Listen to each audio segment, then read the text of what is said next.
you are crouched outside of the barbed wire fence, looking at this ship with binoculars.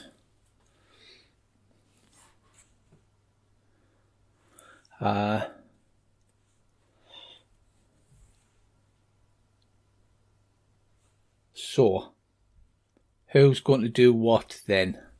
I know you have this cunning plan to hack the ship. It depends if we're going to try and rescue Lassie and all them first or after. Well, if we can get in the ship, that makes everything a bit easier. But that means we have to find which of us is actually good at hacking. I've got a suspicion that Davy might be very good at it. At push, we could go with Andy as well, as it's just effectively stealing a really big car. Right. Well, why not get them both to work together? And then we'll just,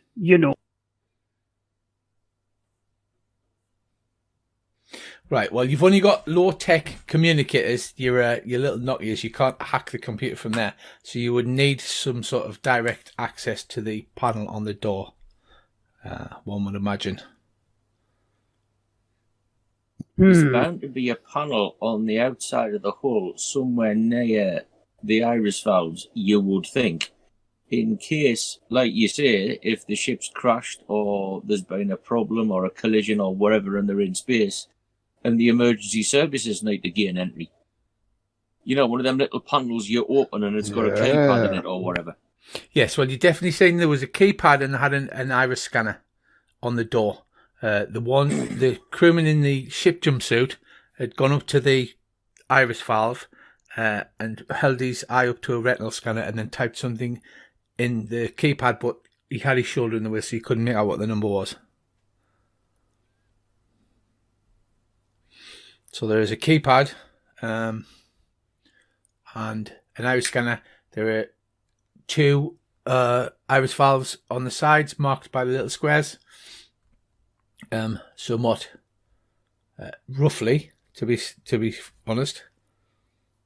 And there's a whole load of drunken pirates or raiders or whatever they are cavorting about, and you don't see any of the other civilians.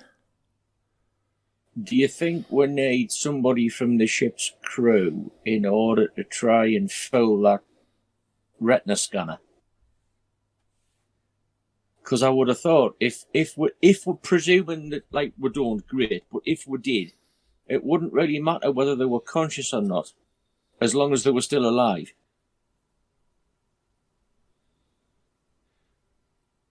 We'll keep an eye out for one. Sorry. Arf. There must be a maintenance access panel or something. We could just, try skewing with repeatedly till one of them gets really annoyed and comes out to try and have a look at it, and then we'll just nobble them. Right, well, Andy's doll is a naval engineer, so he's got a pretty good understanding of traveller ships, which is handy because Andy does as well. And Davey is just a general tinkerer type, and Andy's like, I reckon I can nick that. It's just a really big car.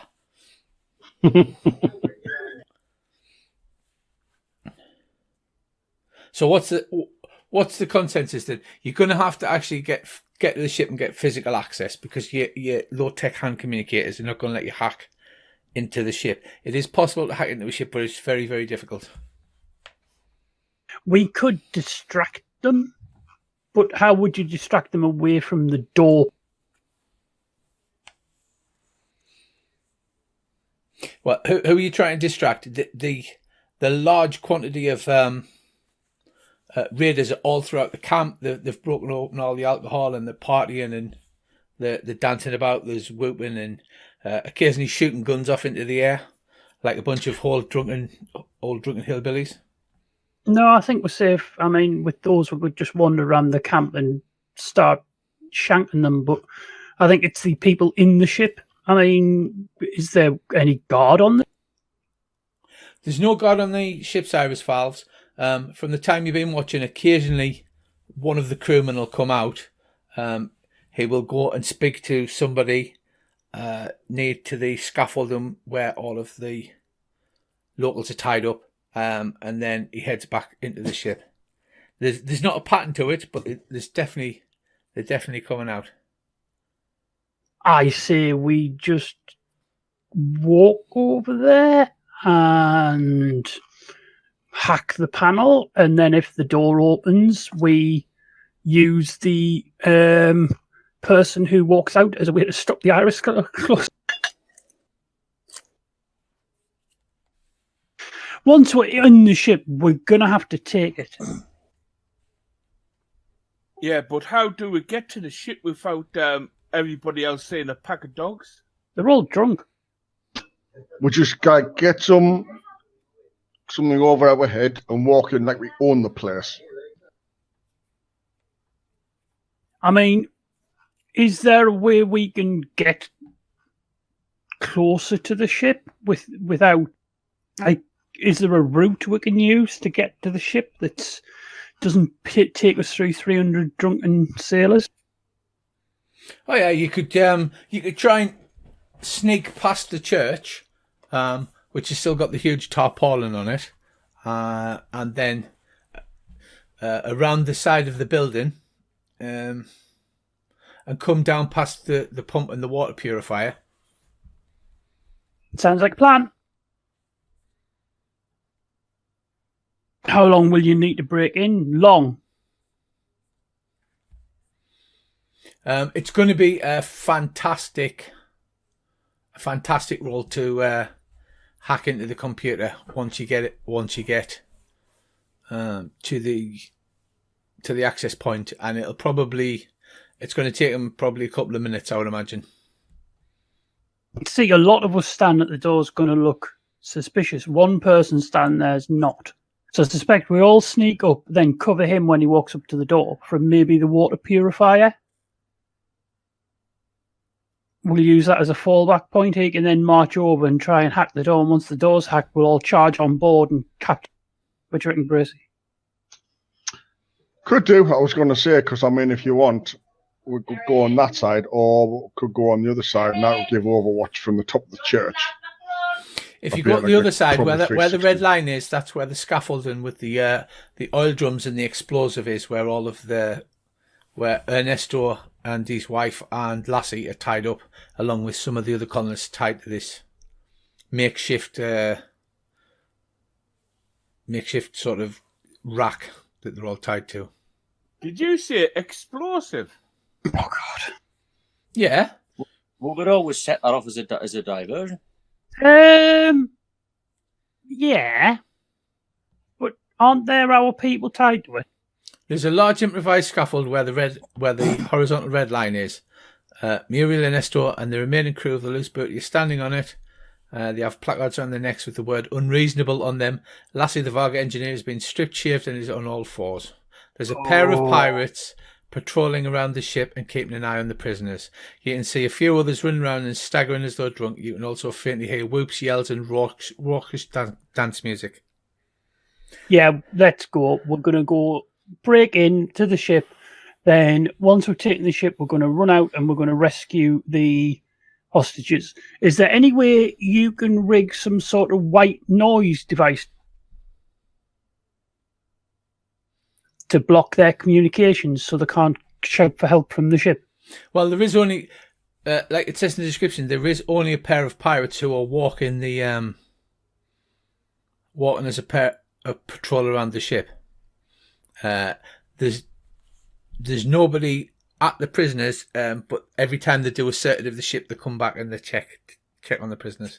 It seems like a pretty shoddy, haphazard way of dealing with prisoners. You get the sense that these are not well-trained soldiers in any form. Bracy? Yeah. Do we rescue the prisoners first? Do we plant some booze in the path of the guards and hope they get... What we could do is Remember those red squiggly things are big craters where there was a shell. So there's a crater there. The guards have to come round the side of the ship. And walk past the crater. I have a plan that involves dragging someone into a crater and beating the living crap out. Well, could do that. I mean, you could go into the thing, and I could go and give Overwatch on the church, just in case we've got You're a ship. just trying to shoot that sandcastle at somebody, aren't you? That's what that's about. Right, okay. Rifle, this is a good plan. This is a great plan. You Overwatch from the church, Davey and Andy break into the ship, and I'll neutralise the guards. Right, so you all go over. Also, remember where the big red line one is where a large portion of the forest was vaporized.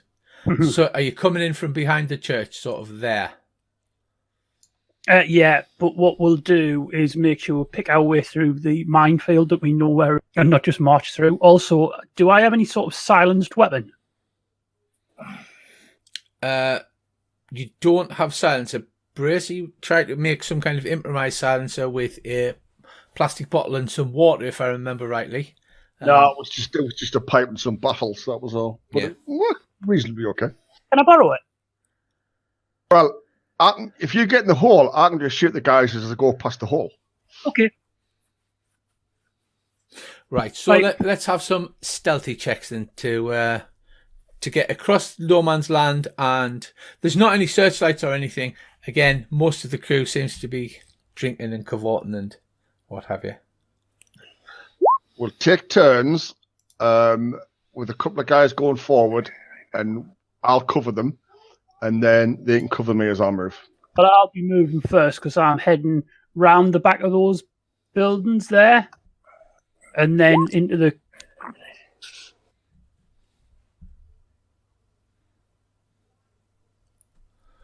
Right, so I'm going to move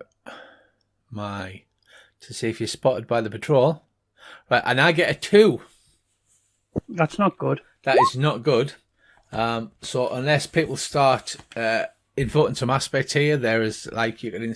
It's twilight, so it's quite dark. You can.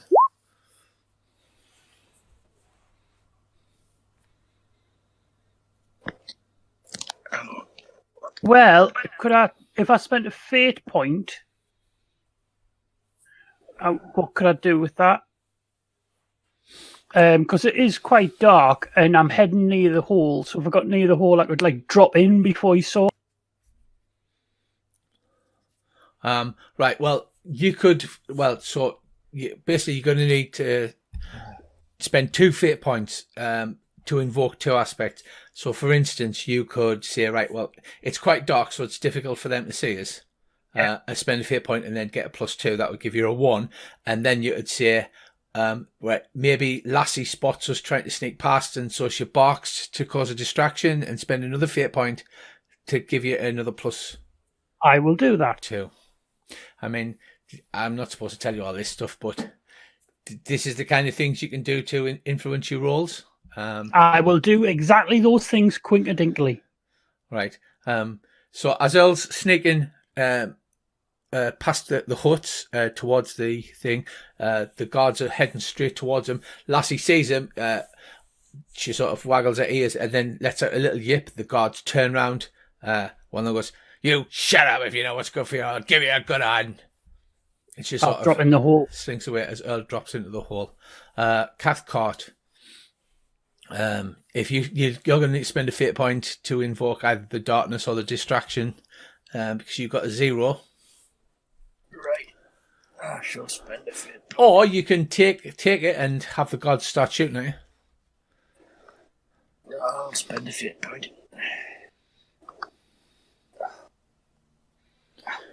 Right, so where are you creeping to? As far as I'm aware, we're going over to that airlock next to the water purifier. Right, so you're heading there with Dave. Yeah? Aye, yes, there. Bracy's in the church. He just wants to get his hands on me sandcaster. He does. Right, Bracy, you sneak upstairs into the church. There's a couple of passed out guys. Slit their throats. Can you give me a stealth roll then, please? If I find what to roll Sneaky. again. It's the definition of sneaky. Sneaking. Oh, right. So, with your excellent soldiery training, you sneak quietly through the church. You see a couple of drunken raiders passed out on benches. But you can slit their throats as you go past if you wish. Oh, yes. Right, because that can be a self-compel on your never leave an enemy alive, so you can take a fate point for that. Sweet. You can self-compel your own aspects. So you silently pull out your knife, stick them through the throat, the choke of the gurgle of blood, and then you creep up under the roof. Although it's not well disguised, the sandcaster, there was a tarpaulin thrown over it, and it appears that nobody has come up here to actually investigate. So the sandcaster is still there and intact, because you've only got the one canister that you can fire. Is there any door behind us that unlocks or closed? So in case we did get discovered up here, that it's going to give us a bit of warning. Because I should have took one of the bobs with us to cover the stairs. Well, you've gone up the clock tower. There's a little hatch in the ceiling that takes you up onto the roof, where you've improvised bolted this X-frame onto the roof of the church. So you go through the little hatch that's usually used for cleaning the gutters, or you can climb up to the tower where the bell is. Okay, I'll climb to the top, whatever's going to give us the best advantage, and I poke a little hole through the tarpaulin, and I start having a look around to see what I can see. Okay, and Dave, you're okay for your sneaky roll. So you and Andy sneak all the way around the other side, and head towards the iris valve on the opposite side. Okay, Earl. Right, you jump into the crater. The two guards stop just about there, turn to face Lassie, and then they start to walk round the outside of the crater.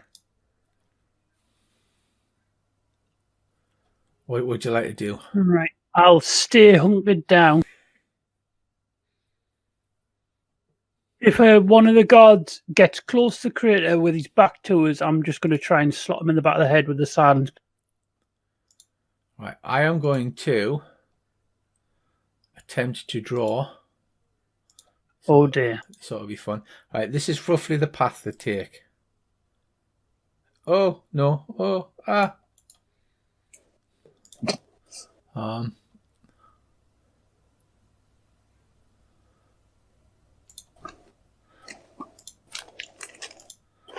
Right, so they roughly take this path, says Richard, after taking the wrong drawn tool. And then walk around that way because of the big crater. And then they walk past I can't see anything. Oh, yeah, no, I can. Yeah, on the ship? Yep. So they're walking. Yeah, I see. I'll try to get them when they're at this top part here. The very far north. So that's the slot one direction from of behind. walking. Right. So when one walks past me from left to right, from right to left, when he gets to that corner there, I'll try to back of the head with the silence pistol. Right. Okay. So he walks past you. You wait.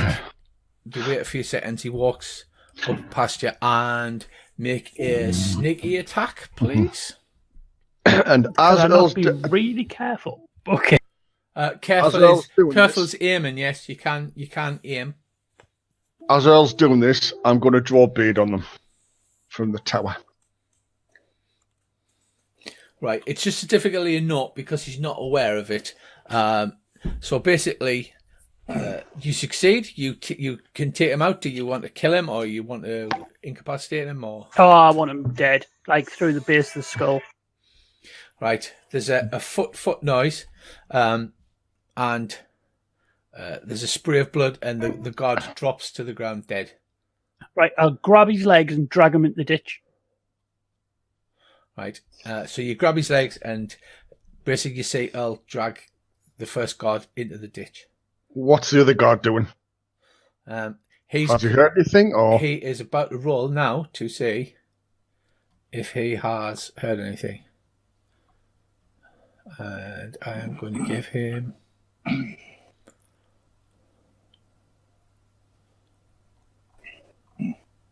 Where's my little thingy gone?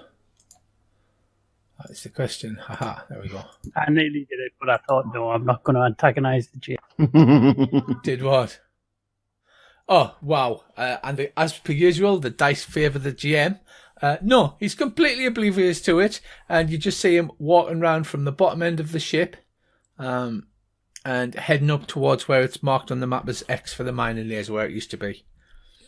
I'll wait till he gets to just before where that other guy got shot, because he might notice the splash of blood and the drag marks on the floor, and then I'll pop up and slot.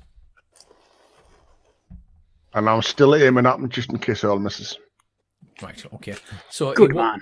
He walks around. I'll give him a straight roll because he's not very bright, so he doesn't get a bonus. If he even looks like he's noticed that he's getting shot. And he gets a 0 because the GM's dice suck. Right, so it is started getting dark, and he walks around. He doesn't appear to have taken any notice whatsoever. You see him sort of leer at... I'll shoot him in the back of the head. Um, When he looks over to look at her, I'll just shoot him straight in the back of the head. you see him leer at Ernesto's wife as if he's like, oh yeah, I'm going to sort you out when everybody's gone to bed. And just as that happens, you take careful aim, and then the front of his face just explodes as the bullet passes through his skull and out the other side. Drag him in the ditch. And he drags him into the ditch. Has he got any weapon? What weapons are they carrying? They are carrying... that is a very good question. Any grenades? No, they haven't got grenades. Oh. They're carrying automatic weapons, though. Ooh. I'll pick both up and the ammunition and strap them to my back. Okay. If cool. this is getting loud, I'm going Rambo. I will have a look around, Rich, just in case to see if anybody's noticed these two guards getting shot. No, they don't appear to have. Right, Davey and Andy, you carefully approach the iris valve. Andy, you know, because of your doll's naval experience, that there's a camera to one side, but it's like a little fisher-eyed camera. So you manage to keep yourself and Dave, you pushing to one side, and so you're like, didn't stand here in front of the camera. Right. And you come up against a standard iris valve. So what is the plan now? Well, I presume the plan is to try and hack the thing. Okay. Using... Hang on. Is one of you hacking and one of you helping? Or are you going to have a go at separate iris valves? No, I think we should hack and help, if you say what I mean. Well, I get a +2 for this anyway. Yes, for nicking a car, which I think is awesome. It's just a big car, isn't it? With like engines and wings. Yeah. Well, on my character sheet, you say I had a bit of forethought and I put vehicle. You know, because I know how our GM's mind works. And I believe, isn't that is that when you're carefully hacking an unfamiliar vehicle? Yes. So yep. Andy's careful at +2 already, Dave. Uh-huh. Like I said, to hack into the iris valve is going to take a +6, a fantastic success. So, would it help if I throw a fate point in? You know, for example, say this ship has, I don't know, recently been in some sort of skirmish with a naval ship, and you know, for some reason, this pirate ship is still using some of the naval codes that I remember from my service. And wouldn't it be just the thing if I thought, hey, I wonder. I just wonder just the right one. If they haven't changed the override code on this, because like it's not a standard ship. It does look like a combat ship rather than a civilian ship. Yeah, 1, 2, 3, 4. Yeah, that. yeah, it is a naval one, so they do need to remember it for the Marines. They need to make it nice and easy for the Marines. Okay, Right. 0, 0, 0, 0. So Andy spends another fate point. So Andy's on Yep. careful at +4 at the moment. You can actually roll before spending fate points if you want. You're allowed to spend fate points afterwards after you get your score. How about Right. stunts? Can you invoke stunts after to help, or go be before? Yeah, you can invoke them afterwards. It's Okay. really player friendly fate. Okay. And literally, if you can justify it +2, like Andy's shonky story there, then right. So that gives Andy a 3. Dave Helpman's a 4. So you need to one of you needs to invoke another aspect if you can make it. If I invoke my stunt, it's always the red wire. Would that help? Because I might have to take the maintenance panel off Huh? and rewire this Can paper. I just imagine them like, guys, there's a red wire and a blue wire. It's always the red It's wire. always the red wire. It's the red. Do you know what? Yeah, I love it. Right. So Andy, you type the code in because you've got a 4 with Dave Helpman. Dave's standing there going, "No man, it's a 7," and you go, "No, it's not, man. It's 1, 2, 3, 4." So Davey's helping you. So you're going through the code, and then it looks like it's gone through, and then the access panel goes beep, beep, beep, like that, and a little red warning light comes on. So you get your screwdriver out and you jimmy the panel off, and underneath there's two wires for the security system. You're going over the comms. You're like, "There's a blue wire and a red wire," and you and Dave's debating between which it is. So basically shouting over the comms, "No man, it's always the red wire." It's always red.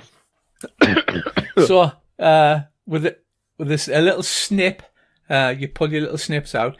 You snip the red wire, and the iris valve half opens and then sort of sticks. It looks like you could wriggle through, but it hasn't come all the way open. If you spend a fate point, would that help? Well, if we can wriggle through, that should be enough because it gets we're in. Yeah, because you get inside and then just hit the open from the inside. All right. Yeah. So you wriggle through, and you get into the airlock.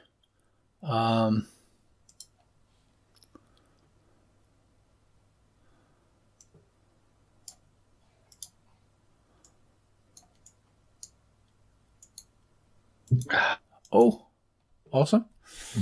So if you look to the right here, I'm going to try and remember which one it is. If I hit this one,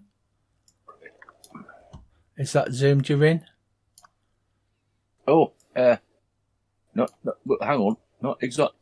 Oh, excuse me, not exactly zoomed me in, but I can sort of say it. Wait a minute, if I can zoom myself in a little bit. There we go.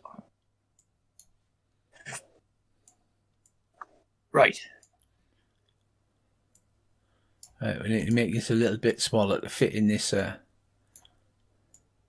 Just out of curiosity, does Andy recognise what type of ship this is? No, it's an unfamiliar type of ship. Okay. I'm not even sure what it is because it's 600 tons and it's got some weird turrets and what have you. It's a Type S snowflake. It's probably some sort of Corsair.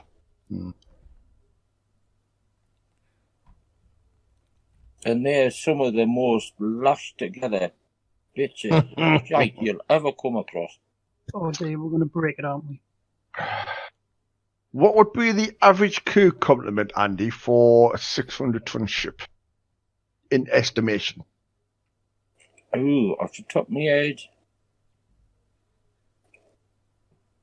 Hang on. Probably minimum 3 bridge crew. 1 each for however many turrets there are. So say, hang on. 10, half a dozen engineers. Probably very rough, very ballpark, around 20, not including sort of marine combat types. Yeah, okay. Well, hopefully they're all outside getting pissed. So. Right, so inside you see an inner airlock Andy, as you were expecting. Dave shuffles in behind you. And as you turn around, you can see that there's a warning malfunction light just been blinking on the other iris that you've broken into. A shipboard code would mean that somebody was probably checking that out. Obviously, there's a little camera in the airlock, so you jump into the corner underneath the camera and wave Dave over. So you're literally hiding under the camera. Can we reach the camera from where we are? Yeah. It's like 1.5 meters high, standard. Dave, stick your paw over that camera. Because now they've got a malfunction and the camera's not working. So you would think somebody might come and check. Mm. I wish I'd brought a crowbar. Right. Okay. Dave, are you there? Can you hear us all right? Yeah. Yeah. So basically, Andy gives you a bunky up, and says, "Well, do something about the camera, really." Shall I have a go at Jimmy in this inner airlock? Yeah. Right. Should I get Lassie out? Yes. Now, Hang on, just before you do, I have a quick look from where I am. Can I see anyone in the bridge? Well, I can see the bridge from where I am. Can I see anybody in the bridge? No, because bridges are not made of glass. They're a holographic display on the inside of the right. Okay. machine. Okay. That's okay. In that case, I'm going to go and rescue it. I'll let the lads know we're in. Right. Well, sort of halfway in. Do you have a cool call sign, Andy? That's the question. The Beagle has landed. Oh, God. I'll take a fair point for that one. Thank you. Yes, I like that.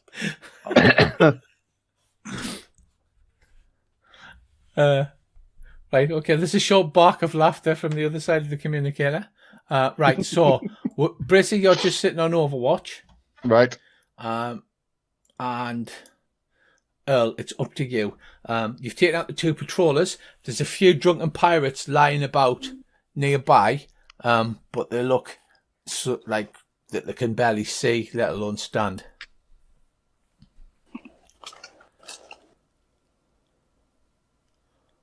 So, what are you doing? I think I'm going to rescue Lassie and the others and then head to the end. Mm-hmm. I'm going to give them the automatic weapons because more bullets coming their ways. Right, so you jump out of your muddy crater. Wait! We're wearing hats. But who wearing hats? Guards. No, they're kind of wearing those cheap, mass-produced, like jumpsuits, semi-quasi-military jumpsuits. Will it fit? Yeah, you'd have to rip a hole in the back for your tail, though. Right, I'll do that. I'll stick the tail down the back of my leg. You know, like how some people took. Yes. I took my tail. You took your tail, okay. Right, so you crawl into a jumpsuit, you run over. Lassie says there's some kind of detonator around the back. You see a bunch of these big drums of diesel with primitive explosives lashed to them, and some wires all come from each drum on the legs of the platform, come together and then go around the back. It all looks like it's been jury-rigged. It's not any kind of professional work. I'm going to do the thing that they never do in films and I've never understood. I'm just going to go and take the detonators out of the explosives. Okay. No, seriously, have you ever seen any film? They're like, oh, switch the bomb off and there's a detonator there. You just take it out. You pull the detonator out of the Take the explosives. detonator out. Yeah. There you go. Right.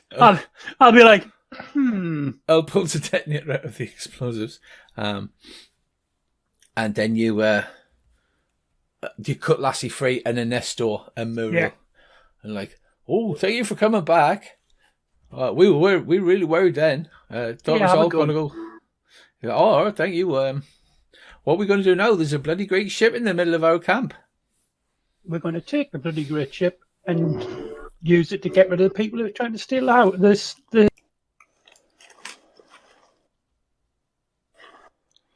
Right, okay. Brissy's there with his sniper rifle and his sandcaster, just looking for something to shoot at. Right, Andy, Dave, what are you currently doing then? Are you still messing about with the camera? Or are you attempting to? No, I'm attempting to open this inner airlock. Right, so give it a careful roll then. Right, oh, hang on.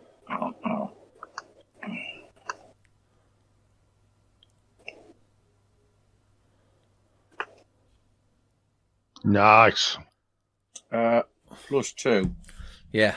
So, yeah, we didn't even really have to worry about that one. So now that you've opened one before, you realise it's relatively easy. It's just like a big mini basically. Yeah. Andy levers up the control panel, starts messing about with the wires. The iris valve opens with a swish, as they all do. Standing on the other side is a guy in a shipboard uniform who's bending forward with his finger outpressed as if he was about to press the airlock open button. He's wearing a ship jumpsuit with like an engineering patch on. Had obviously come to say why the thing was malfunctioned, and you're literally nose to nose with him because you've just opened it on this side. He's leaning forward to press the button on the other side, and you both gape at each other as if they're like, I bite his face. Nasty. That sounds quite forceful. Okay. I want to make sure I can get over his mouth and nose so he can't scream, and I'm going to try and chew his face off. Oh God. Right. Okay then. Right. So give me a forceful roll, and our unlucky man. Oh, rolls well for a change. Gets a 2. Tempted to scream bad dog. Oh. But yes.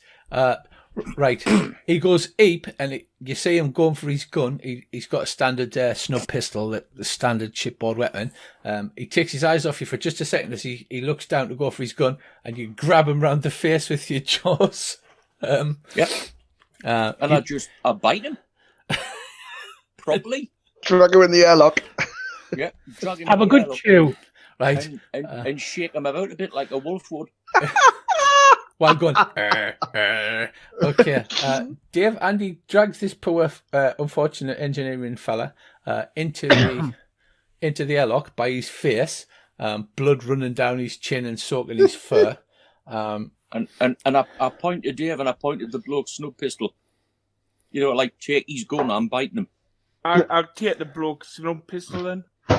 Andy, Right. did no one tell you never to play with your food? Right, whether it's the shock or the actual face chewing, the man passes out. So you can deal with him in whatever manner you see fit.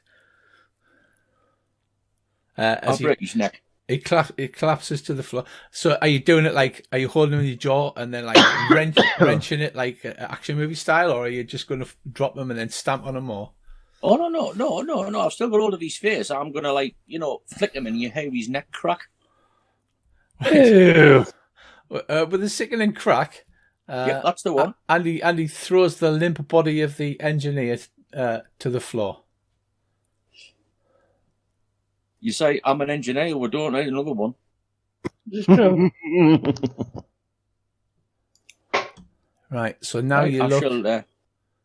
I shall wipe me face on me sleeve and then let the rest of the guys know that we're in if they want to come and join me. And I'm still like not doing this right. So, that's why. Right, so you see down this corridor now. There's a turning to the left and to the right. The left turning usually heads towards the bridge, and you judging by the shape of the ship, there's 2 forward turrets. It looks like they would go there, whereas the right turn heads towards crew quarters and possibly engineering. There's a standard computer dumb terminal on the side of the airlock that's used for like communications, internal communications, but you can call up simple things on it as it's connected to the ship's computer. You know that they've got low priority, so you can't like control the ship from here, but you can access the library data and what have you from it. Like the ship schematics. Yes, you could possibly access the ship schematics. Set of deck plans. Right, okay, so I would like one of you to give me a clever roll to pull the ship schematics up. Let's have a look. Clever, I can do that with a bit of luck. Oh, we're both as good as each other there, dear. Nice one. Right, so, so you're both staring at it, and although unfamiliar, you manage to work out between you, and you pull up the deck plans. The ship is called the Hot Trod. And I get to do a reveal now, which is very revealing. Are you not supposed to do that in public anymore after the last time? Boom! There we go, gentlemen. There's the Hot Trod. Aha. It's got a lower cargo hold, Firefly style, and it has 4-man bridge, and you pull up all of the things for the iris valves, the manual hatches, and all that kind of thing. Well, I suppose we better go and take over the bridge, haven't we? Yes. What you road not out? The bridge will be locked because it's standard. The turrets and the bridge should be locked off at all times. What about Earl and Bracey? Are you just still holding position, Bracey? And Earl, you're untying Ernesto and those? Do you want me to we'll head into the ship, but do you want me to hold position on the church to go Overwatch? Or do you want me to come in as well? I think that's up to Andy, really. Well, it's entirely up to your good self. Okay, I'll probably do Overwatch. Andy, I don't know what the sensors are like on these ships. Is there any way you can pull up, a la Star Trek, how many life signs are aboard the ship to find out how many people are on board? Personnel records. No, actually, alive, like how many people are where? Would the ship keep track of that, or it is that might not as do. advanced? It might do, but whether or not I could do it from this dumb terminal, or whether or not I'd made the bridge sensors, Okay. I don't know. Yeah, you'd need a main computer terminal. As you can see on the deck plans you've pulled up, the main terminals are located on the bridge in the turrets, and there's one in S1. Which will be the captain's cabin, probably. Yeah. Is there not an engineering override of some sort? There's also a terminal in engineering. But the engineering iris valve, the turret iris valves, and the bridge iris valves are normally locked off, even when in safe areas, unless absolutely necessary. Were you coming round, Earl, or are you? I'm letting them out and then coming round. Right. I'm like getting them sorted and then coming round. Right. Were you? Andy, Uh-huh. can you open that bridge, Jim? I can have a damn good try. Rich, from Yeah. where I am in the church, can I see into the airlock on my side? No, the airlock's shut. No. What I mean is, if, like, say, one of the crewmen from the outside was going to go into the airlock, could I still get a shot at him as he goes inside the airlock?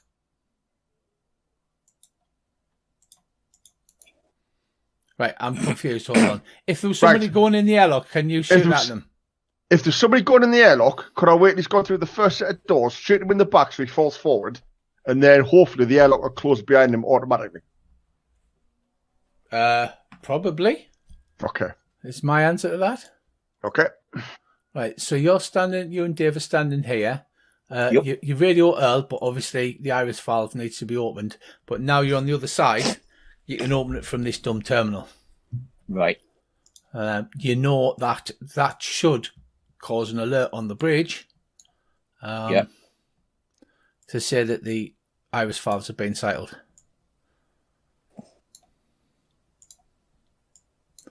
But I mean, what's the worst that could happen? Earl sneaks around. What you telling Ernest or Muriel and Lassie to do?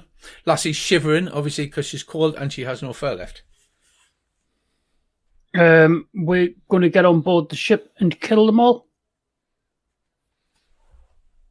What are we going to do? I'm going to kill them all, sir. Every single one of them. And then I'm going to find the one that shaved you, Lassie, and we're going to do bad things to him. Shoot on. Okay. Right. Andy and Dave, can you please make me a clever roll? Yep.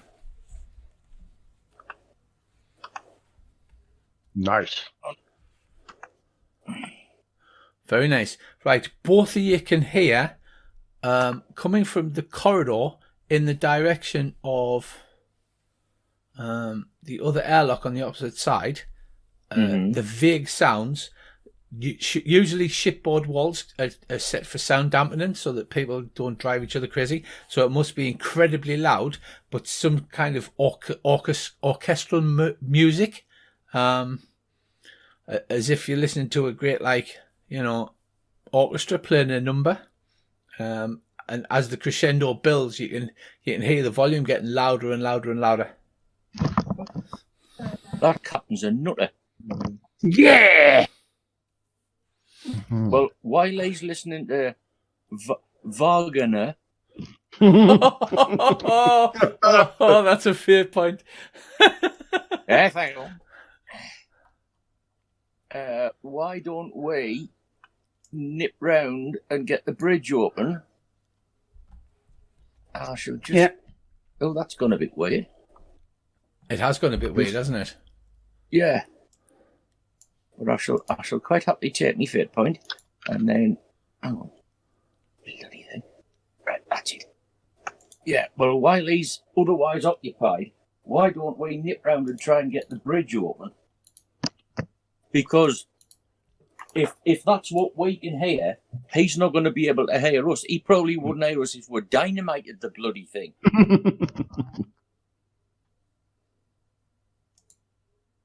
Well, this is a good plan. And what we'll do is we'll follow up on that. And on the way, I will take out my fork from my boot and put it under my watch. So it's strapped to my wrist. And I'll tell you, the first thing I'm going to do, if we can get on that bridge, you know the cabin where that music's coming from? Yeah. I'm going to turn the deck plates up to 4G. Oh!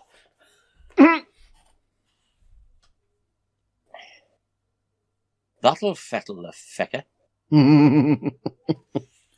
Right. Well, you know when you go around this corner that there'll be cameras. Yeah. So why don't we? What's the bloke called, Ernesto? Yes. Why don't we stick him in the engineer's jumpsuit? Put him behind me, because I'll probably be taller than him, and if he sort of keeps his head down, then it looks like he's marching me towards the bridge as a prisoner. Yeah. And if he's behind me, anybody who's looking should be able to say will be a ship's jumpsuit. Yeah. Because the blood will be hidden behind us. Excellent. And it'll look like he's marching a prisoner up to the bridge. Yeah. I'm loving this plan. And then hopefully, if I can get the bridge iris valve open, then everybody with automatic weapons can come charging in behind. Right. Yeah. I'm loving this plan. So you do that. You basically put your hands behind your back with your guns.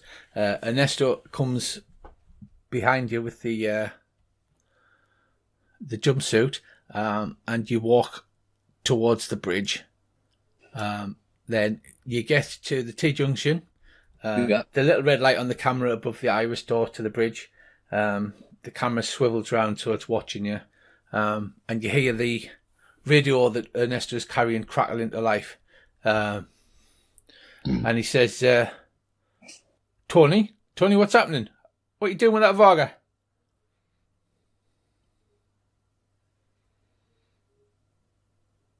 I shall whisper to Ernesto. Tell him he's murdered an engineer.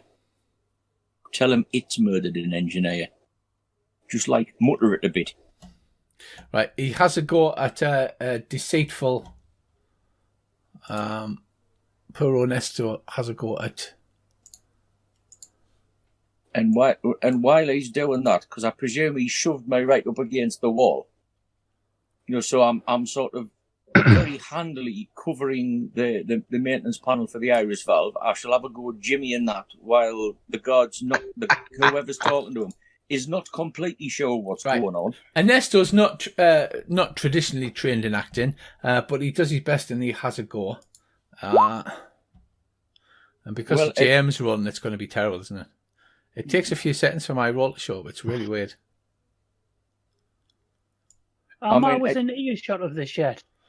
Right. So you and Dave are hiding just round the corner, out of the view of the camera. Can you see the ship? All right. Yeah. Yeah. You are hiding just round the corner, out of the view of the camera. I just figure the more things the bloke on the other end of that radio has got to think about at the same time. Right. Well, he needs a 2. Unfortunately, Ernesto's only getting a 0. So unless you can come up with some way to help the poor fella out.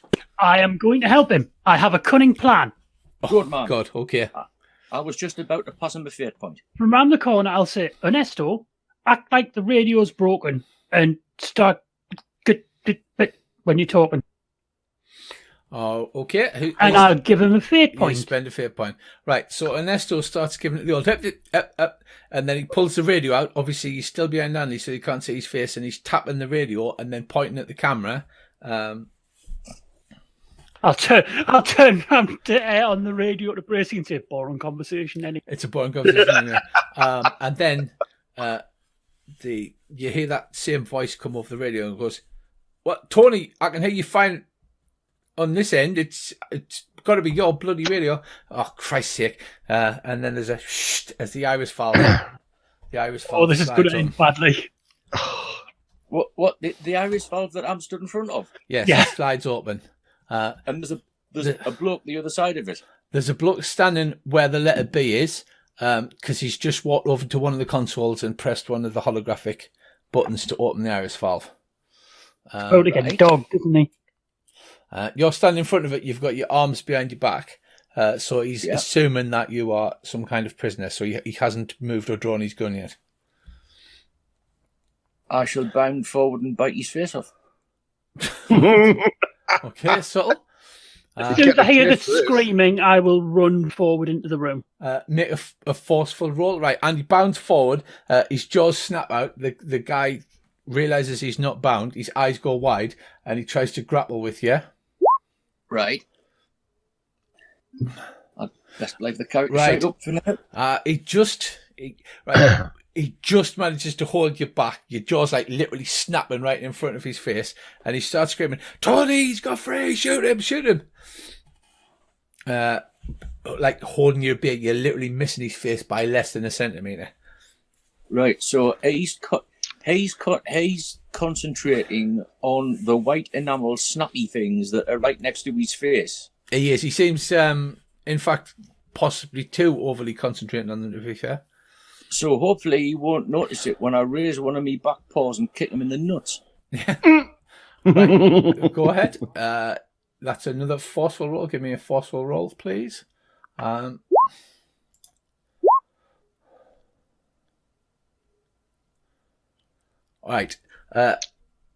Right. You whip your leg up.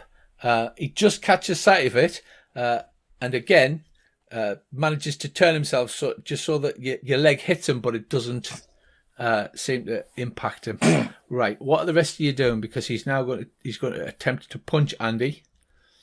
What I will do is I will run headlong into the room, use my cutlery, spend a fate point to use cutlery killer, fall on my back, slide through Andy's legs, and stab the guy in the crotch with the, and then flip onto my feet and push my gun in the face of anyone else who's in the deck. Right. Okay. So, Andy, first of all, he takes a wild swing at you. Right. So, how would you like to defend? 5. Oh.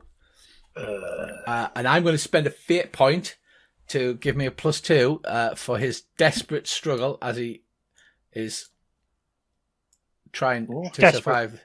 Desperately trying to survive this fire, giving me a 7. Ah, yes. So that means you take. You have to spend a fate point to invoke an aspect, don't you? Yes. Right. Well, I'm going to spend a fate point and invoke my aspect of Gorbals Die Hard, a wee street fighting bastard. Right. So that's a 7 against a 4, which means you take 3 damage. You can take that as 3 stress, which is cuts and bruises, and that'll be healed by the end of the scene. Or you can take that as a 4-point minor consequence. No, I'll just take that as a stress. Yeah, so you're not your stress. Right, so it looks like he's going to really rattle your cage, but at the last second, you block it with your heat, and he crashes his fist painfully onto your forehead, just raising a bit of a lump, not causing any serious damage. He looks shocked that he was about to, he should have taken your head practically off with that swing. And just at that point, Earl sprints into the room, slides across the deck, and give me a roll, Earl. I'm going to make that a flashy. Yeah. Flashy 4. A +2 for 6. His forceful roll is just taking the damage. And my stunt is Cutlery Killer. Yeah, so you do 5 shifts of damage to his nads with a fork. So what happens to him? I get between both nuts, straight up, and land the fork full into the tines in his. See, maybe a celebrity, but he ain't getting out of here. Right. And I'll use the fork to flip me onto my feet and leave it in place. Right. Okay, Andy, you see the beam between your legs, and then the guy collapses. Blood fills his jumpsuit down from his crotch. He howls in pain briefly for a few seconds and then collapses to the floor. Is he dead, Earl, or is he just unconscious? Oh, no, he's going to lie there and gibble in his own blood. So he bleeds messily for a few minutes, long enough to thrash about and scream before expiring messily on the deck. Yeah. Well, I'm just saying somebody's going to have to mop that up. Yeah, not be me. And Dick want their monkey balls back. I'll have a look around the bridge. Anyone else that needs shooting? No, apparently those 2 crew were the only ones that were on this particular shift. And there's the sound coming from the captain's cabin.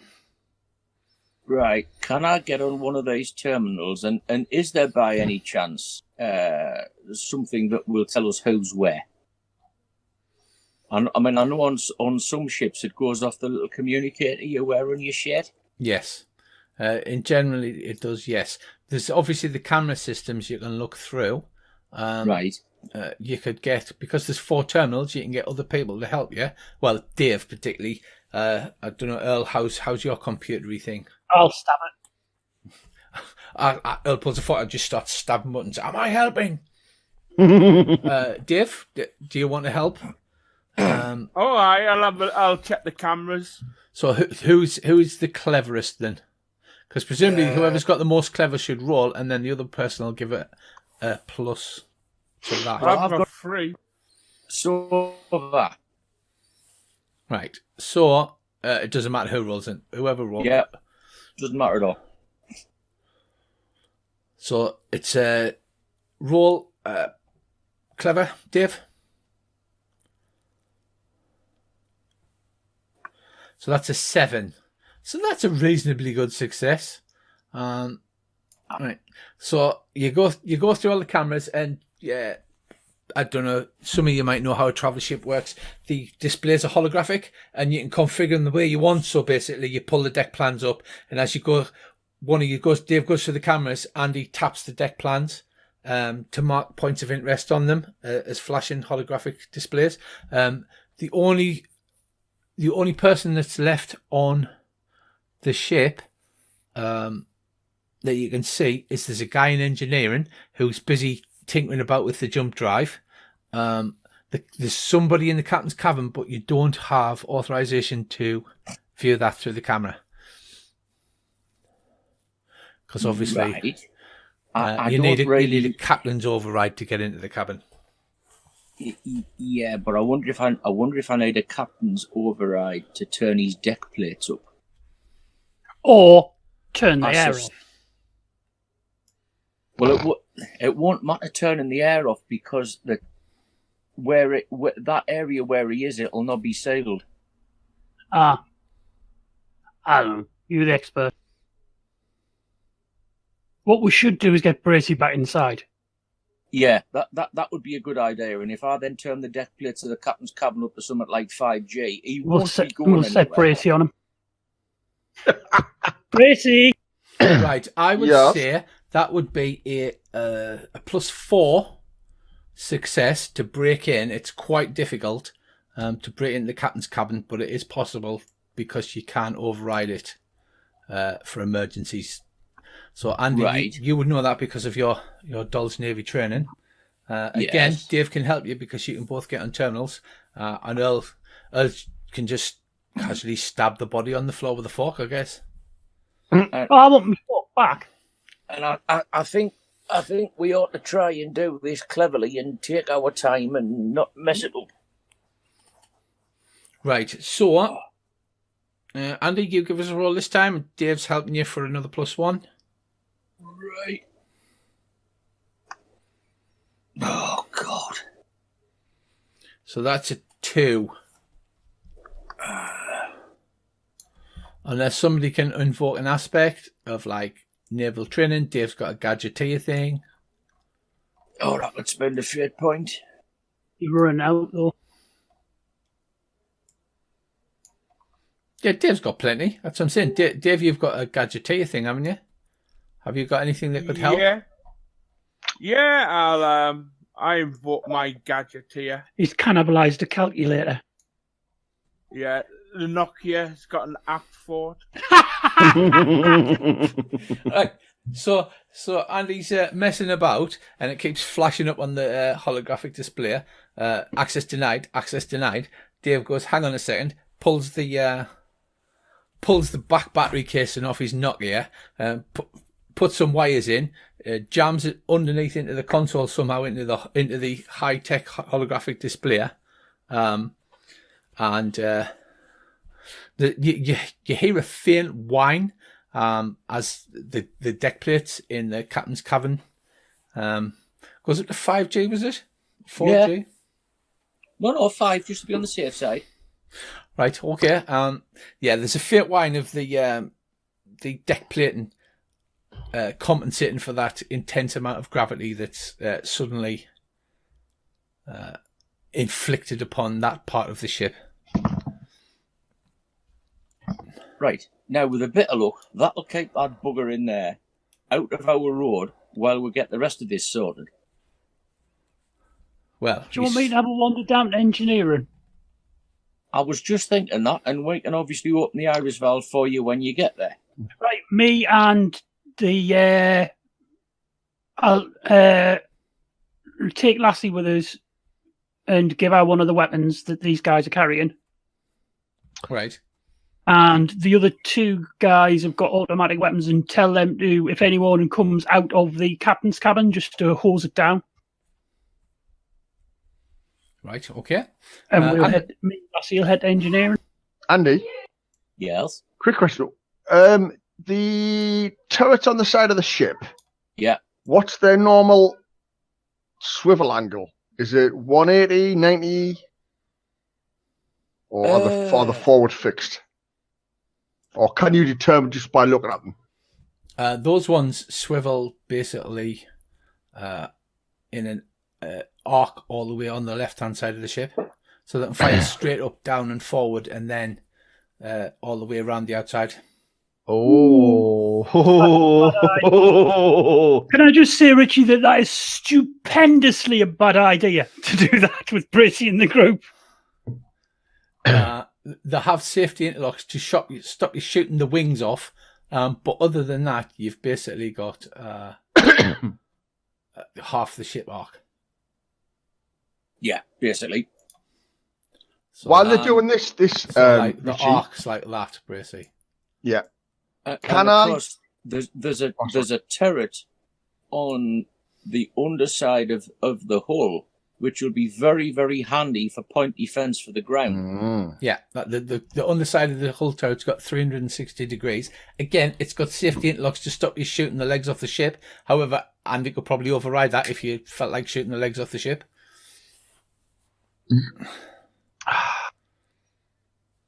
Oh, what did we do with this Sandcaster? Did we have it remotely set up, or was it just manual? No, it was like you literally, Davey rigged up a big, like two-handed swivel mount with a big red thumb button to fire it with, just for shits and giggles. Right. Okay. In that, I will unlock it and try and aim it from where I am in the church. How high is the ship off the ground? And one is of there those ramps? squares is like 1.5 meters, so you're talking like Right. what? Okay. 1, So 2, 3, 4. basically, there's ramps going up to the airlocks, aren't there? Yes. From where I am in the church, if I swivel the Sandcaster down and aiming it at the ramps, will I if I fire under the ship, will I get both ramps? Possibly, yeah. Okay, I'll carefully aim and I'll lock it in that position. Right, okay. So if anybody starts to stop the ship, I'm just going to go, shotgun! Bam! Right, okay. Earl, you reached the iris valve to engineering. Andy, you're looking through the camera. It appears that the guy working on the jump drive is under the jump drive with his legs sticking out, completely unaware.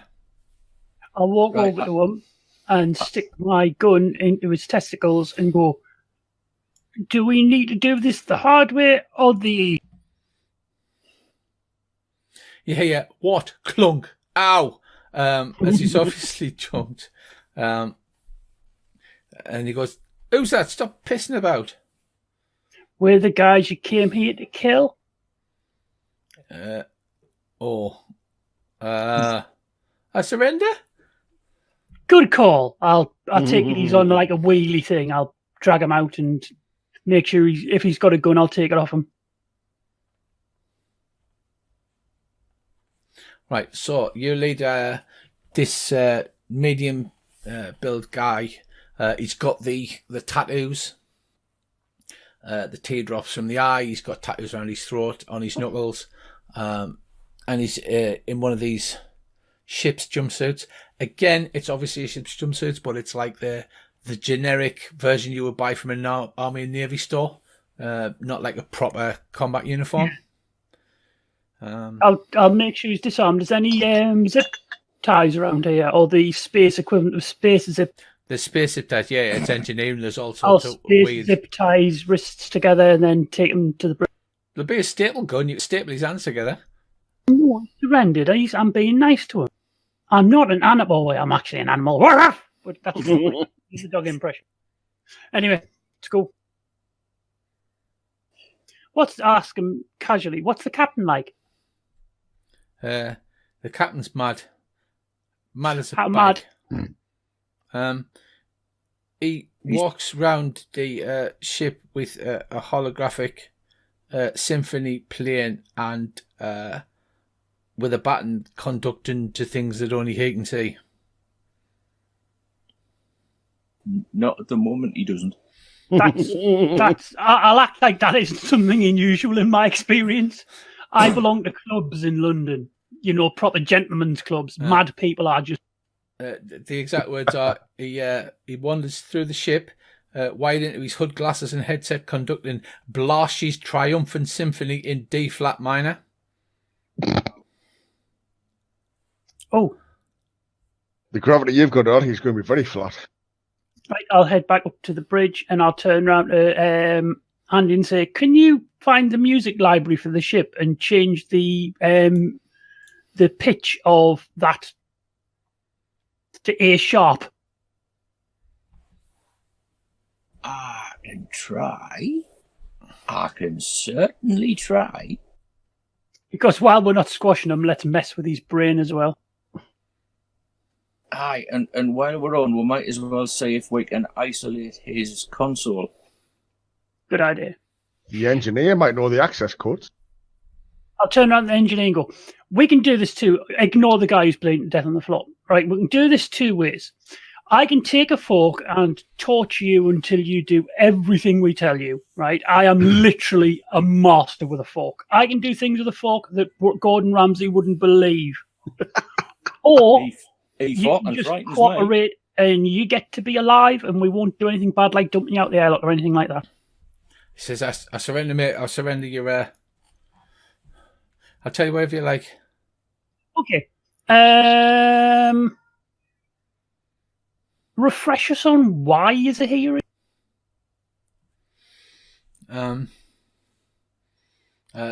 Imagine that one of us had far too much rum last time we were in this situation and doesn't really remember.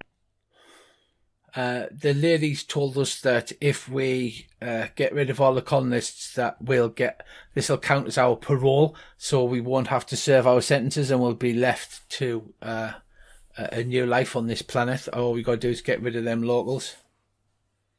Ah, right. Okay. Yeah, it was they're like coming from a prison ship or a prison planet or something. You're not entirely sure about that yet, but the prisoners, hence the tattoos and the generic jumpsuits, from what you've observed, they're not trained military, and they're certainly, like, most of them are now drunk and unconscious outside.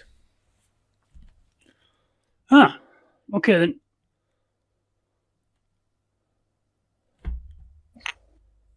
I'll get on the Nokia to brace. We've got the ship. There's only the captain we don't have. Right. To Do be you want honest, me down there? Or do you want me to stay covering? no, you best come down. I mean, to be honest, the guys from the prison here are not really going to be an issue for us. Okay. I mean, half of them are half cut, and the rest are all cut. So, you know, we could probably just go around and zip tie the lot of them. And on top of that, we have a giant gunship thing. Just need to take the captain, question him, and then our job is done. I'll be right there. Unless we go visit a prison planet. And there's a nice turret with a lovely comfy seat in it with your name on it if you want it. There are Keep talking dirty. four lovely turrets. Right, so Bracey threads his way past all of these pirates. They don't. It's quite easy to sneak past them and joins you on the bridge. So what would you like to do? There's the bridge. The bridge contains the main ship's locker. Well, I think the first thing we ought to do is shut the iris valves and pull the ramps up. Yeah, lock us in, and let's have a look in the ship's locker. Right, on the deck plans, S1 is listed as captain's stateroom. S2 to S5 is officer staterooms with integrated fresh air. S6 to S7 is crew staterooms, cramped double occupancy with integrated fresh air. And S8 to S12 is trooper staterooms, cramped double occupancy, integrated fresh air. Let's go. T1 to T4 is dorsal and ventral missile turrets. And T1 and T4 are laser turrets. T5 and T6 are missile turrets.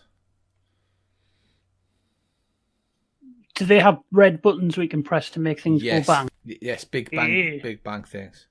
In that case, we'll go to the captain's room to chat to the captain. But first, Bracey, we might need to shoot him a lot in case he's actually game. He does sound completely mad, though. Oh, I'm so sad. Okay. Alive would be better. I'm not saying that it's imperative, just be better. How long does he need to be alive for? I don't know. We need to ask questions. I'm just not sure what questions we're going to ask. You've got forks. Should be along. Right. Yeah. So, who's staying on the deck then? Because one of you will have to stay on the terminal. I'll stay on the bridge because I'm going to have to alter the gravity on the deck plates when they go inside the captain. Yes. Yeah, and Davy, can you stand ready in the doorway? So keep half an eye on that guy, and in case we get in trouble, and then head down to where we are if it all breaks. Okie dokie. Right. The ship's locker you went into. It's quite easy. The engineer guy, they've got retina scanners all over the place. He scans his retina and he just goes, the code's 666, and he just types it in. Oh, that's handy. Or is it? So he unlocks the bridge locker, and it's filled with vac suits, rifles, snub guns, tool kits, and survival kits. It's an extremely well equipped locker. Nice one. Sit back down. I'll tell her to sit back down, and Davey will keep half an eye. Well, hang on. Why don't we take everything out of the ship's locker and then put him in it for his own safety? Yeah, a ship's locker is probably the most secure room on a ship, other than the computer room, because it's where you keep all your guns. So this is true, but he just seems to be behaving himself. I mean, I did promise him we wouldn't hurt him.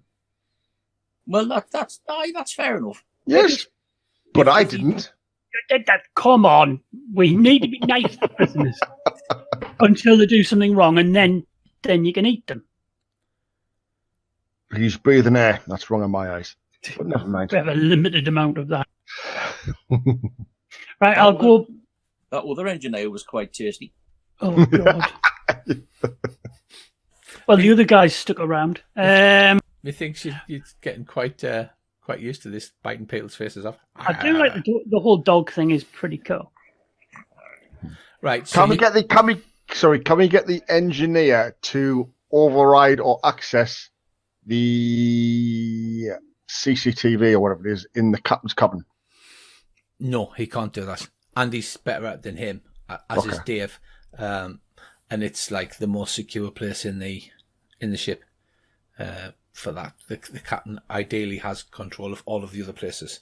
You can get the iris valve open now, however, due to your awesome rolls. Right, I'll head over to the captain's cabin and stand to one side of the door and wait till Bracey arrives to be standing at the other. Right. Okay. So you stand outside. You get in the comms. Well, Andy can see you through the camera, so you raise your thumb or whatever. Andy pops the iris valve. There's a hiss of escaping air. A lot of things seem to have fallen to the floor. You look inside the cabin. There's a computer terminal in one corner. There's a bunch of shelves and a fresher in one corner and a bed. And there's a whole holographic display, like all around the room. It's like a holographic orchestra that are playing away. In a key that's painful to the ears, and on the floor, in a full conductor's tails and everything, there lies the body of a man with a wild grey beard and wild unkempt hair. He makes a noise that sounds a bit like irked, and you can see he's lying in a puddle of vomit and his own urine. Off to one side is a conductor's baton, and on the shelves that line his cabin, a variety of bug equipment. There is laser ears, directional audio microphones, bugs, recorders, and you can see literally the walls of the cabin are covered with this stuff. I've just thought, if we want something, but if we wanted to be really nasty, we could, in tune with his music, alter the gravity of his deck plates. 6, 5, 4, 5, 4, 5, 4, 5, 6. Oh, God. I think you can safely turn the deck plates back to normal. And I'll try talking to him a bit. And if that doesn't work, then we'll brace him. Well, talk to him before you drop the deck plates. And basically say to him, if you move, we're going to fill you full of holes. Turn around and say, Captain. I can turn the deck plates down to 2G. Make it 3, just so it doesn't spring up. Yeah. And Right. I will flip to, or I'll go to single shot and I'll draw bait on him. I'll crouch down in the doorway, but still outside, and look at him in the eyes and go, "Hello, Captain." He goes, Okay, you don't seem well. How about we talk while you conduct your sim? Yeah.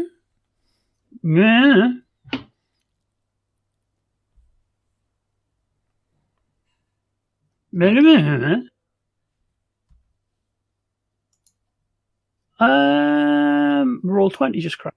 Yeah. yes, roll 20 just crashed. That's Alright. okay. We don't need no stick and roll 20. There you go, we're back on. Is it the gravity that seems to be making him not able to talk good? Yeah, plus he's emptied his lungs and his bowels Okay, and his stomach. put it back to 1. Well, 1.5. No, 1. You should see what he's like. And have a look at this. Look at that. I'll point me not here. You pancaked the poor sod. Oh, the power. All right, right. Due to your intensely high sense of smell, there's a strange, sickly sweet odor next to the bed, and you catch sight of a monumental bong next to his bunk, and there's a personal stash of resin and Chateau Mouton that are lying next to his bunk. Claimed. Well, we know what we're doing tonight. Shotgun, literally. Okay, Captain. Are you feeling a little bit better now? Yeah, yes. What the hell was that? Tie him up. Right. I'm gonna put zipper strips on you, but I'll give you your. Would you like to conduct? Can I trust you to conduct while we talk? He says, yeah. Okay. So, I'm Ronald, and Like the clown. I very much, in fact, probably related. What do you know of the brass kraken? I don't know anything about them. And who's the lady?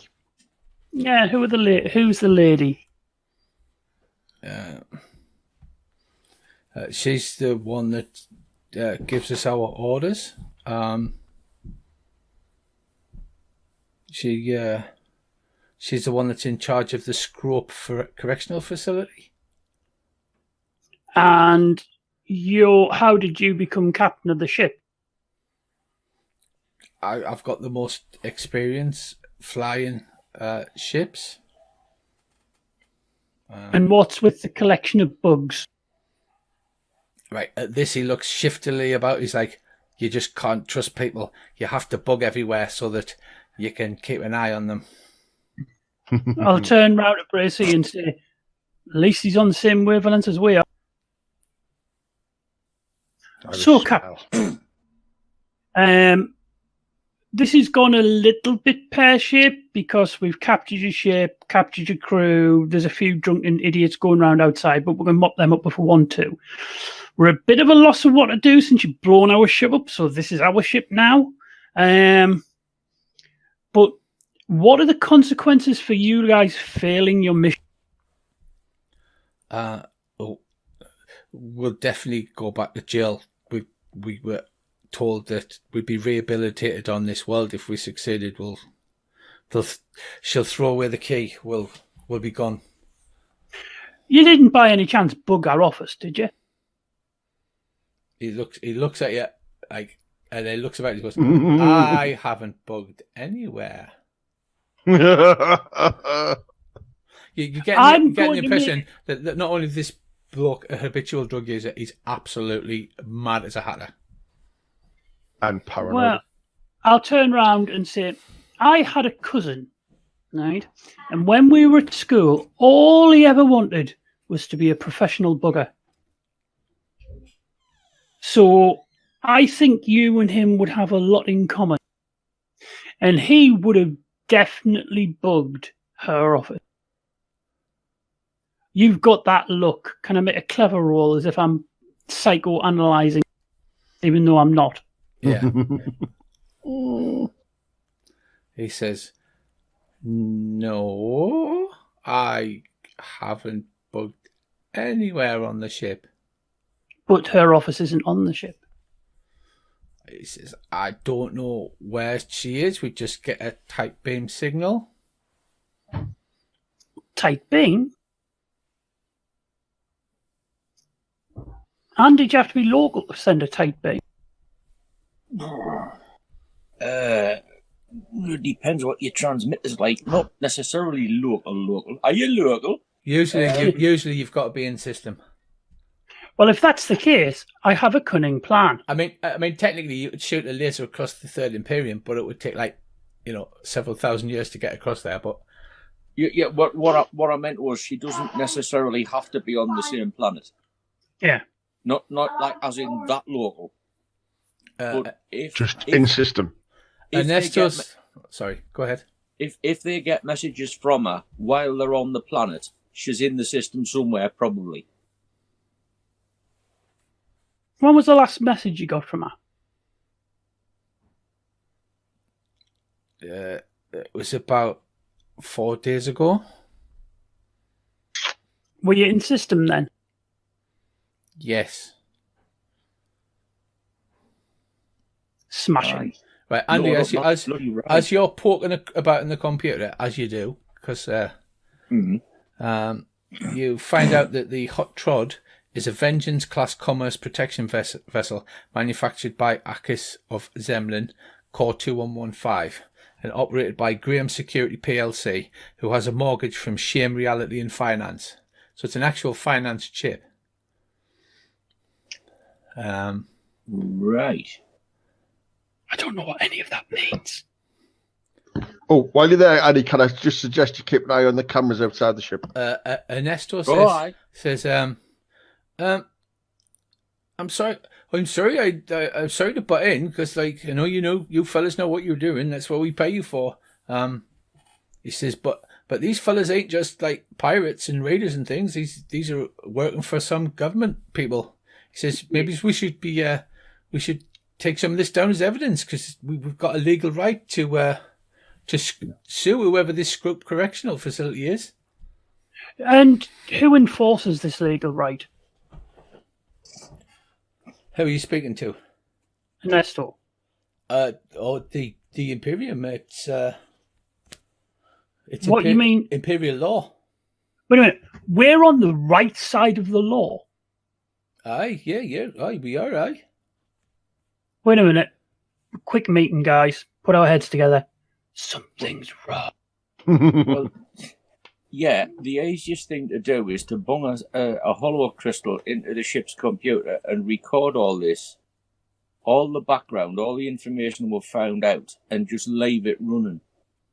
Good plan. In fact, make multiple backups. Yeah. And then we'll keep several backups, and we'll give a backup to Ernesto. And this is a good plan. Leave a couple of backups on the planet. So it's like, no, that's only a photocopy, you daft bastard. And upload copies to the Google Cloud. And Exactly. But not to Apple because they often get hacked and all your nudes get stolen. Have we asked the captain if he knows why they want the colonists off the planet? I was going to ask that. Also, I was going to ask him something else. No, that's a good point. Captain, do you know why they want rid of them? I don't. What? He says we just got offered. This is community service. How about do you know what state's evidence is? No. Basically, the people who sent you have broken the law, and that means we're the good guys. So we could ask them if they would commute your sentences in return for you telling them what happened in court. He says that sounds awesome. That does. And then please, can you all make a clever roll? Who's in the room? Me. Bracey's there and Davey as well, I Yeah. believe.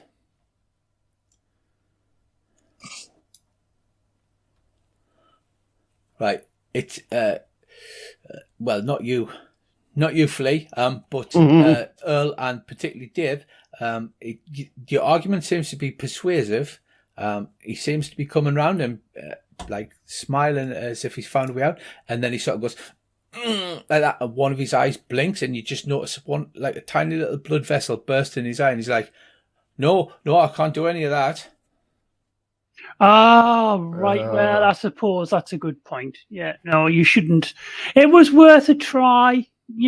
Put it out.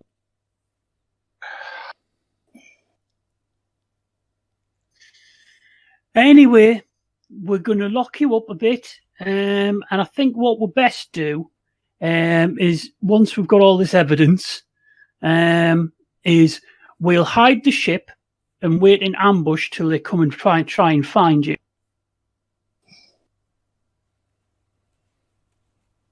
Is there anything else? So you're just going to lock him up now? Is there anything else you want to ask him, or anything else you want to do? Has he got like a captain safe or anything that's maybe worth having a try and get into? Or he will have a captain safe. It'll be behind a bulkhead. It's actually open, and it's mostly just got more weed in it. He seems to smoke a lot of weed. What's the best room to use as a brig? The ship's locker. The ship's locker. Yeah, it's. Because if you leave him in here, he might somehow get access to that computer terminal. Yeah, we'll lock him in the ship's locker. Can you search the internal after we empty the locker? Can you search the inside to make sure there's no hidden gubbins? Yep, certainly not a problem. Because that's what I would do. Right, can you make a search roll then, please, Andy? Are you doing it carefully, quickly? Very carefully. Right, okay. Wait a minute. I will assist him. I need all help I can get. Right, if you're assisting, you just adds a +1. You don't have to roll. Okay. Right, so that's a 0. So that is a sort of success. Right, you don't find it's a mediocre success. You don't find anything in the ship's locker, Andy. You're using the ship sensors and you're checking the internal sort of the deck plans against the displacement mass, and everything looks fine in the ship's locker. But it does look, there seems to be something anomalous behind one of the computer consoles on the actual bridge itself. Right. Well, we better have that investigated while we're on air. I've just had a nasty thought. What if they've booby trapped the ship like they did to always? I mean, that never happens, Dave. I think this time we'll go through the ship and make sure it's not booby trapped. Yeah, and we'll start behind that computer terminal on the bridge, I think. Carefully. Right, so you're doing a full ship search. Right, so whoever's got the best careful roll, and you can each add a +1. Because you said you're all searching the ship. I've got 2. 3. You're the careful one. I've got 2. Well, I've got 2 careful. Right, Bracey's got a 3. Right. And the 3 you add another 3, so that's a 6. That's a pretty good. Right. So you carefully search the ship. Right. You use both a method of Mark 1 eyeball. You use the internal ship sensors. And the Mark 1 nose. Yeah. And we kick stuff. You kick stuff. Yeah. And Earl occasionally matchsticks like the odd bed or whatever. Was there anything else, Andy, you need to add? No, I don't think so. I suggest that the colonists that we freed should go around and carefully plastic cuff every pirate that's unconscious. I was thinking we'll get a posse together to do that with Bracey in charge, and one of you guys can sit on the dorsal guns in case anyone gets a bit boy. Can we get a head count just to see how many pirates are actually outside? Yeah, there's like 75 left or something like that. Jesus.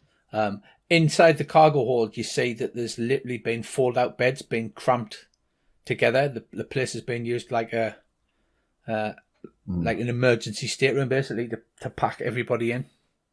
It still doesn't look like you would fit all of them in one go. So there's definitely some jiggery-pokery going on. Right. So the first thing you do is you lever the console up.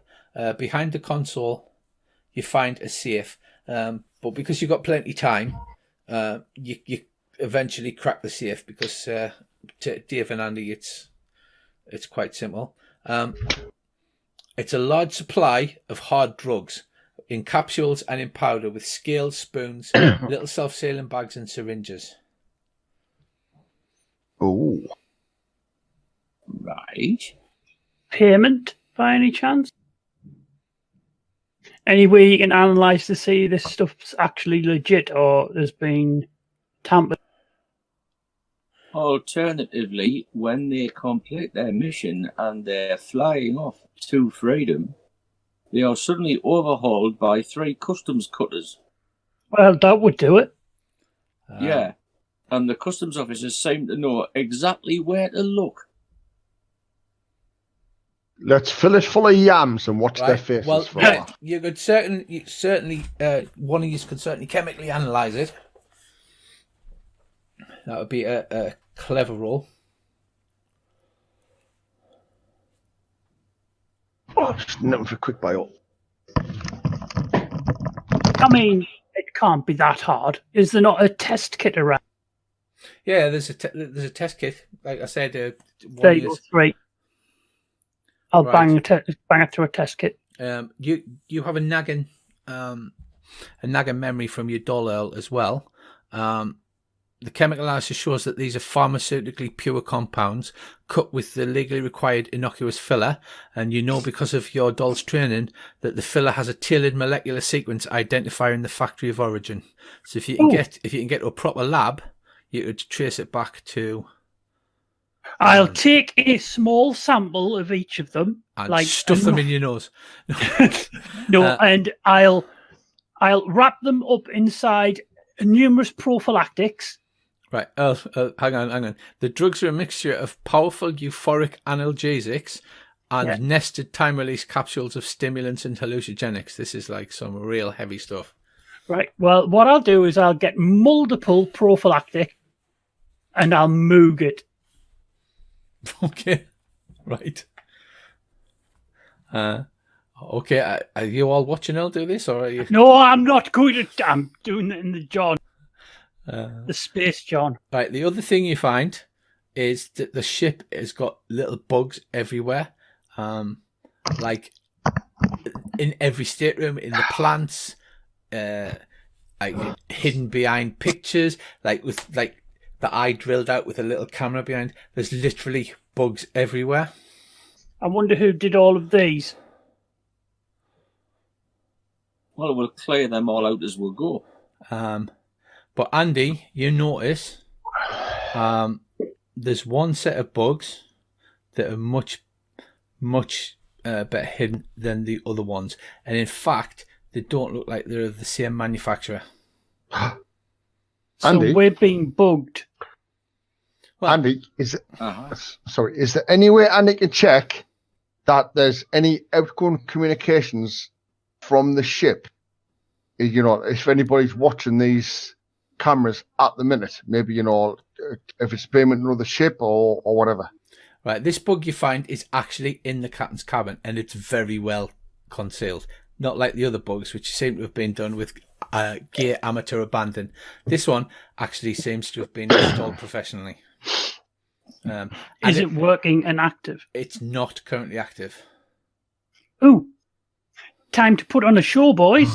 Andy can, Davey or Andy could try and trace the sensor that this goes from, because there's a thin, narrow cable that runs out from the bug and runs into the bonded, super dense construction of the outer hull. So somehow they've managed to drill through the outer hull, and the cable runs through the outer hull. So it's not just like, you know, like a cable running or a wireless transmitter or anything. So would that be clever? Yeah, that would be clever. Right. Right. Andy, you follow this wire with some difficulty because, like I said, it's running through the hull. It's as if this has been installed by a professional. And it passes out with a bundle of sensor cabling to the outside of the hull. And then you follow that around the outside, and what looks well camouflaged, there's a sealed battery-powered tight beam communicator stuck on the top of the hull. Right. Now I know what these tight beam communicators look like. Are there any more? No, you don't find any more. Right. They've low-jacked the ship. Yeah. Well, I think the first thing that we ought to do Right. is... Examine the... you examine, now that you found the processor controller, you examine that, and it's set to turn off when there's a specific set of frequency or sound detected in the captain's cabin. And a little bit of sideways thinking. It's set to turn off when it hears any kind of music. Because she doesn't like these symphonies either. And it also looks like this the tiny tight beam communicator is relatively short range, could only reach like planetary distance, and it looks like it's set to transmit to a certain point in a geostationary point above the camp. Oh, can we look at that point by any chance? You certainly can. You can zoom in with the ship sensors. You'll have to give us a clever roll there. Could we do it very passively? I was just going to say that. Yes, we can do that passively. Hang on. Let's see if I can... Get the tech team in on it. Like, no guarantees, you're like but... not supposed to roll like +6s on search rolls, man. It's not fair. Especially when you say, we all search all of the ship, all of it. Right. So what are you doing now? Are you sending a passive scan up that way? Yeah. Davey, can Davey help out as well? Yeah, Dave can. Yeah, I'm sure it's got like a telescope. Actually, if Dave rolls, Dave's got up. What's your gadgetry skill? You get a +2 to do with gadgeteering or something, isn't it? Or +2 once per session, or... Yeah. Right, so it's too small to see by the naked eye, even with a telescope, and it's not transmitting anything at the moment. Neither the sensor on the ship or the whatever it's sending to is sending currently. But we know where it is. You do, yes. Probably like a relay satellite or something. Well, I guess the question is, do we... I know it's switched off at the moment, but do we disable the transmitter? We could just keep playing the music on loop. We'll do that. Yeah. And then we'll take the data crystal and replace it with the entire history of Pornhub or something. Oh! Please, Space Pornhub. Yeah. Sorry, Space Pornhub. Because if it goes off, if it starts recording when the music goes off, it's now got us on camera, hasn't it? So. Yeah, true. Which is why I was wondering, is it worth disconnecting the bug from the transmitter?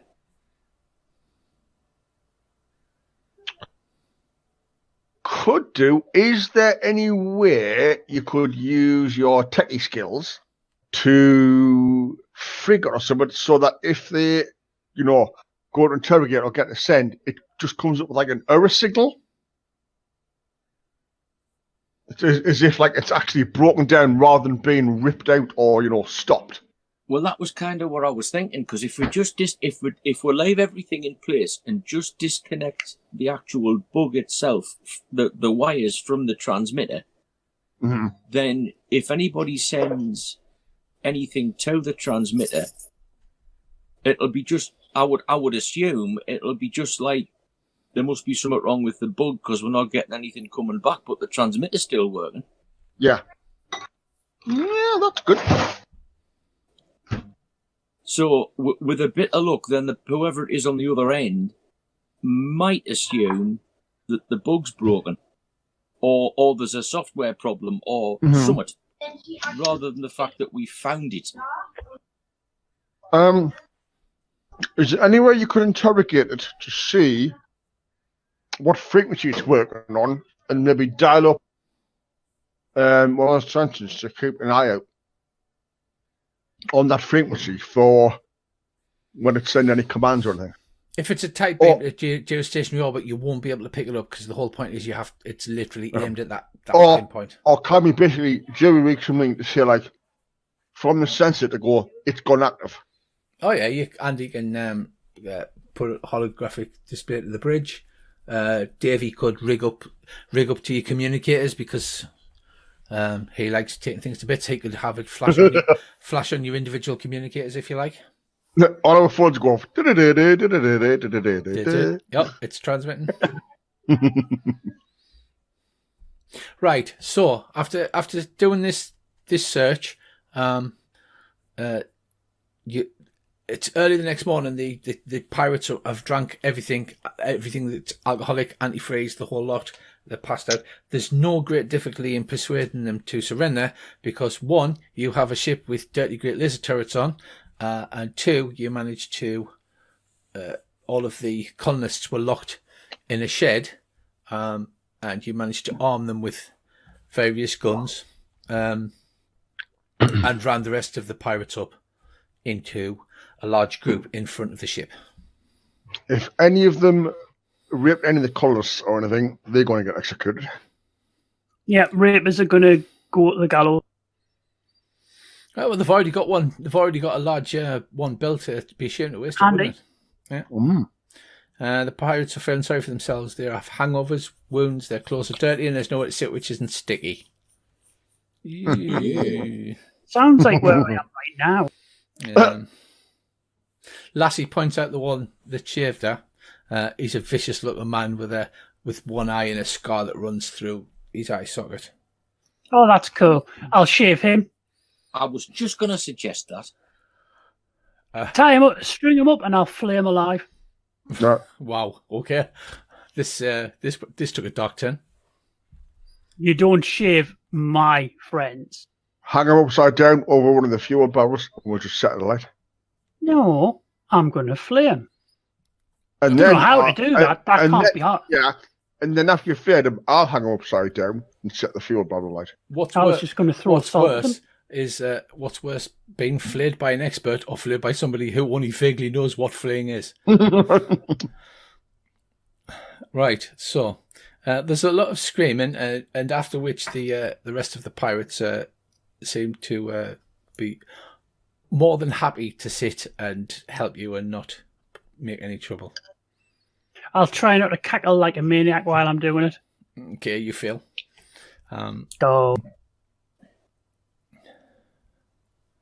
Ernesto, the only person that seems a bit concerned is like, well, Ernesto was like, well, if we're going to take this to the Imperial Court, we really shouldn't be flaying people alive.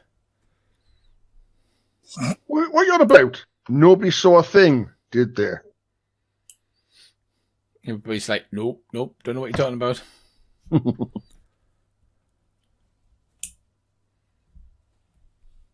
Flay, flaying alive, flaying alive. Sorry, couldn't resist. Right, so the settlement is returned to the control of the colonists. And what do you intend doing with all of these pirates? They've got plenty of barbed wire. I suppose they can make an improvised Barbed wire gallows. Barbed wire thing, a barbed wire enclosure. We could in groups of batches drop them on the other side of the planet. From orbit. Yeah, that sounds good. It's not their fault. I mean, once we got rid of the that's what the Nazis said. Yeah. Well, no, no, it's not how it worked. I guess it really ought to be up to Ernesto and the rest of Yeah. the colonists. Yeah. Yeah, let the colonists decide what you want us to do with Maybe them. they We're want to quite try a happy. bit of like rehabilitation or, Yeah. snowflake stuff like that. Well, they might want to get them helping clear the jungle and stuff like that. There's a mine clear. Or slaves to work down the mine. Don't really agree with slavery, but my family did, get there from somewhere. So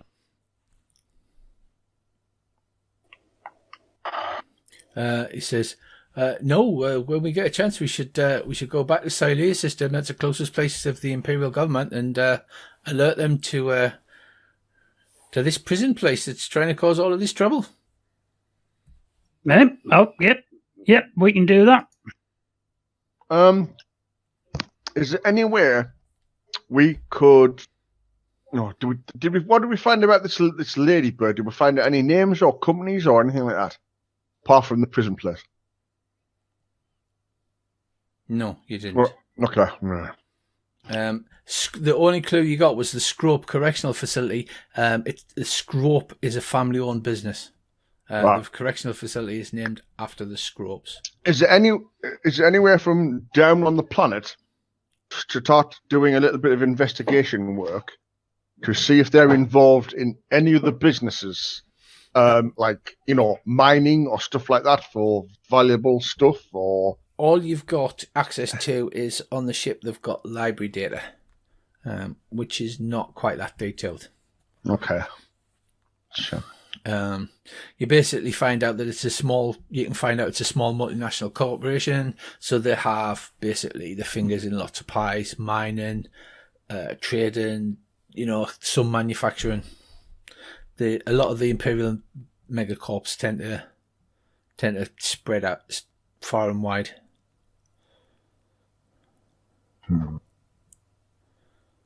Still curious as to why they want all these colonists off the planet. Right, as you're doing that, all of you knock your 3310s go diddle diddle diddle diddle diddle diddle. Oh, answer. It's a sensors. The sensor's gone live. Yeah, the sensor's gone live. You rush into the ship to the bridge. Oh, Andy, are you still in the bridge? Are you? Oh yeah. I'm just going to stay in the bridge. There's some kind of encrypted message. It's asking for a decryption key, and one of the little iris sensors is flashing. I'll ask the engineer if he knows what the decryption key is. He says, "I don't." He says, "That's for the captain." That is somebody trying to get in using the iris to get into the ship? No, the iris scanners. Your what do you call them? Where you look into them and it scans your iris. All right, so you just have to put the captain's eye in front of the eyes.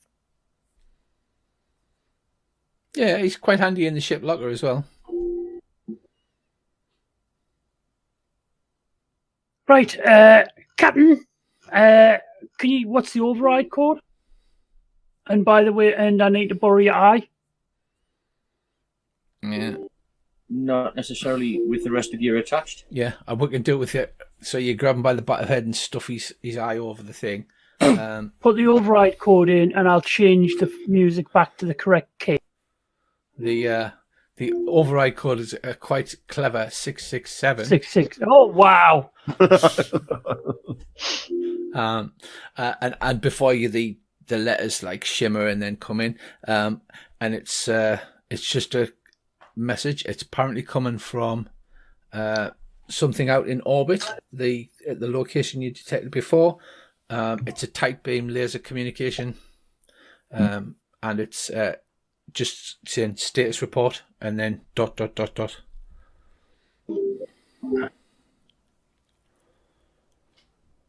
Is it wanting him to give a statement report?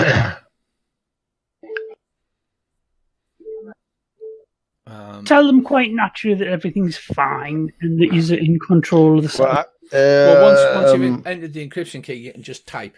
All right, okay. It's not voice or video. It's just a text on a tight beam laser. I will cleverly try to impersonate him. Like, I haven't really looked through his stuff, but I'll sort of Channel the be lyrical. your raving Yeah, madman. Is there no way? Is there no way? clever 4, baby. Oh yeah. Okay, that'll do then. Right. So what do you type back then? Situation fine. In control of planet. In control of settlement. Some light resistance. Would you like us to begin executions? In brackets, bass player being a bastard. What the fuck? Okay. Just in case, the captain, and it's like he's obviously, trying to direct his bloody orchestra, and he's like a bit freaked out. Right. Okay. You hit send on the message, and you wait for several minutes, and then it just comes back. No, await further orders. Right, I won't reply because he's probably the type of person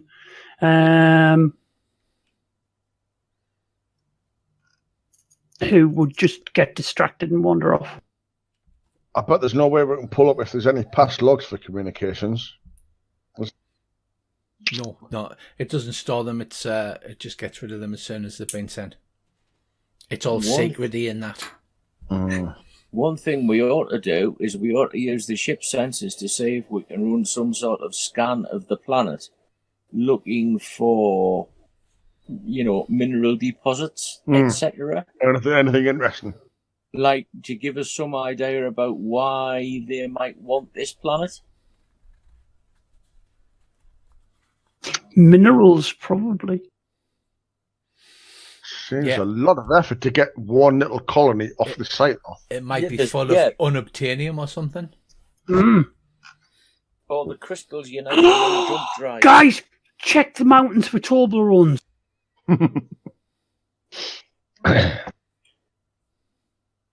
Shall we just ask the captain if there's any special code words or anything we need to be sending for these communications? I wouldn't press him. I've got a feeling that he's low-jacked in his head, and if we try to get him to tell us anything too delicate, it might make his head explode. And then, it'll be difficult. Well, we could ask the engineer what the hell they want the planet for. He might have worked it out. Or there must be like a Faraday cage type thing on this ship where comms don't go in and out. Like maybe around the computer core or something like that. So,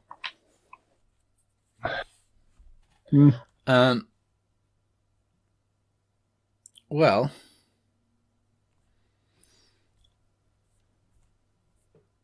I can make a Faraday cage. All I need is a lot of electricity and some barbed wire.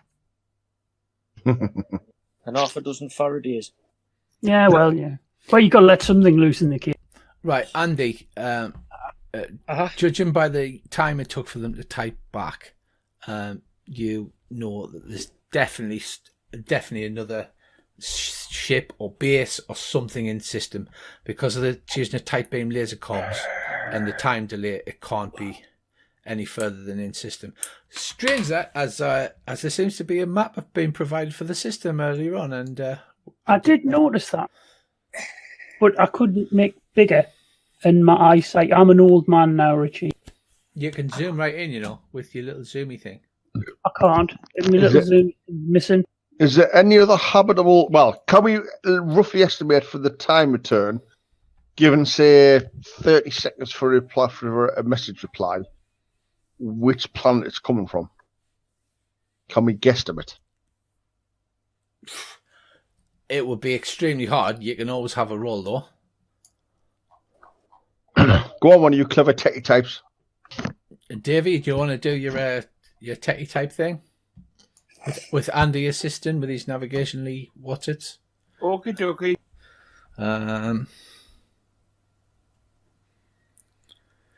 3. That's a 4.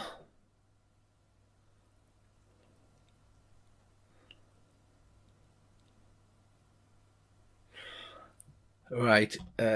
Okay, from that you determine... Hiding in the gas giant, perhaps?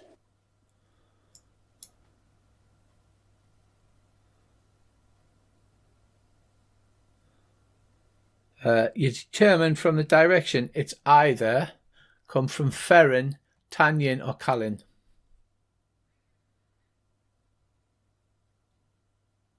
Is Ferrin and Callan inhabited or not? No, they're not. They're not inhabited.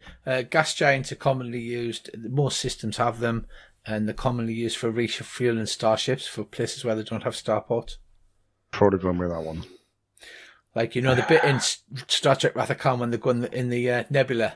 That's what it's like inside a gas giant.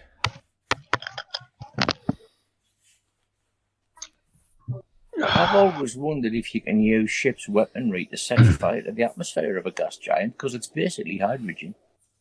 But it's got no nukes, has it, this ship? No, because nukes are banned. They've just got standard HE missiles. Nukes are banned by one of the conventions. I can't remember where it is.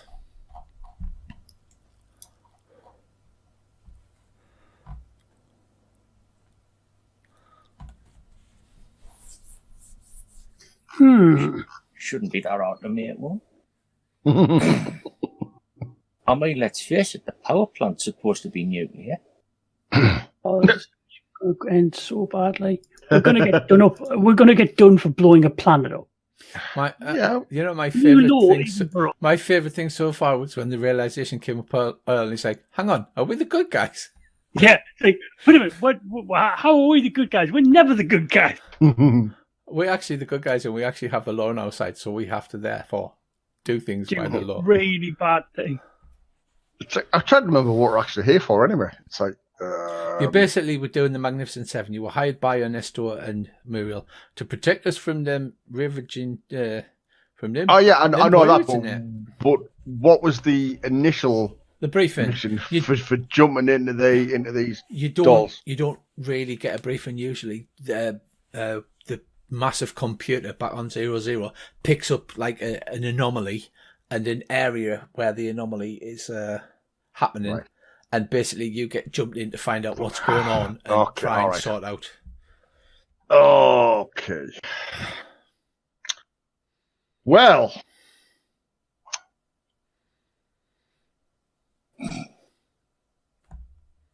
Do we wait for the next comms, or are we gonna go on a little ditty trippy around the system? Check out these planets. Well, I think if we start looking about, they'll know we're up to something. We can try to draw them into a trap. Not necessarily. You can fly about with only passive sensors on. It's generally when you start doing active sweeps when it's a bit like submarine warfare. Yeah, flying about in a spaceship. Oh, Earl, you said back to the comms. We've got a react link here. Large link, very dangerous. How are you? Alistair. It's worth a try. After the message, the little laser comm switched off. You don't seem to have control of sending. You can only send back when it's been activated from the outside.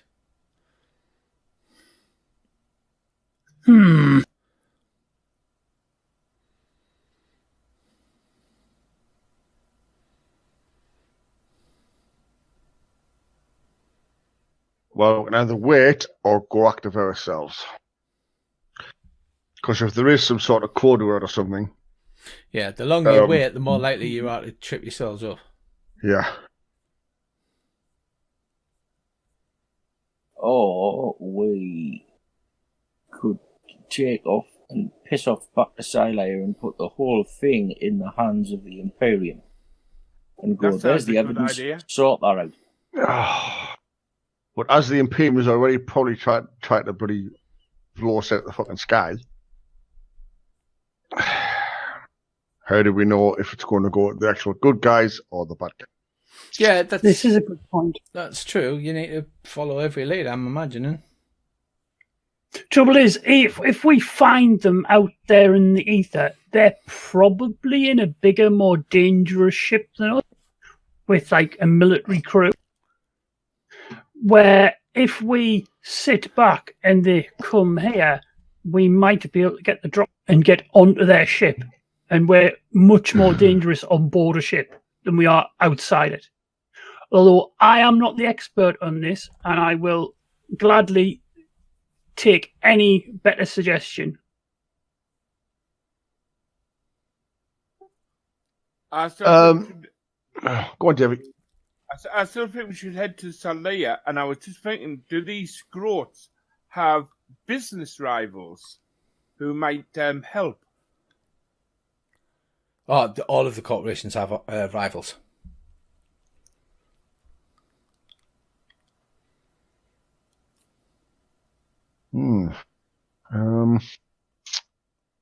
I wonder though if we tap into our comms, if it's probably going to relay it back through this pretty typing communicator or not. Probably better be something that keeps an eye on the comms. I think the first thing we need to do is we need to use the ship sensors and try and scan this planet. Yeah. And see if we can identify anything that'll make us go, aha, so that's what they wanted for. Yeah, starting from close to where we are. Because obviously, if it was on the other side of the planet, they wouldn't bother with this bloody colony, would they? I mean, Theoretically. I wonder if it's like this, sort of, if there's none of the original colonists left, it's like sort of salvagers' rights. Oh, that's a good point. Can we talk to the leader of the colony, because he might understand this sort of stuff? Ernesto. Yeah, Ernesto, if you guys weren't here, could someone just take over the planet and settle it? Yeah, we've got the Imperial lease for this planet. We have. But if you weren't here, then it would be up for grabs. Do you think somebody wants to get us off the planet, like? Well, or kill you, one or the other. Well, it would do the same thing, really, wouldn't it? There's got to be a reason, though. It's got no theoretical, tactical value. Well, if Andy wants to scan the planet, he's going to have to take off and he's going to have to go into a low geostationary orbit.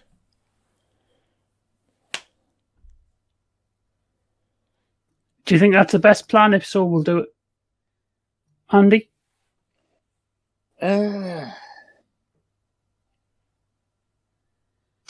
Actually, that's not a bad idea, because if we get any hassle from the communicator, we can say that we suspect one of the mercenaries might still be on the planet and on. Yeah. Because we've found a dead guard. Yeah, a couple of casualties, whatever, Yeah. and we're looking for them. Yeah, do that. We've got a cover story if it all goes pear-shaped. Right. Okay. Andy takes off. He goes into low orbit and he starts sweeping the planet. You'd be using active AMS to scan the planet with, because obviously it's a big planet, so it's blocking all sensor signals to go through. Andy, can you make me a sensor ops roll, please? That would be like some kind of clever. Davey can assist with him being the being the crew member. Right.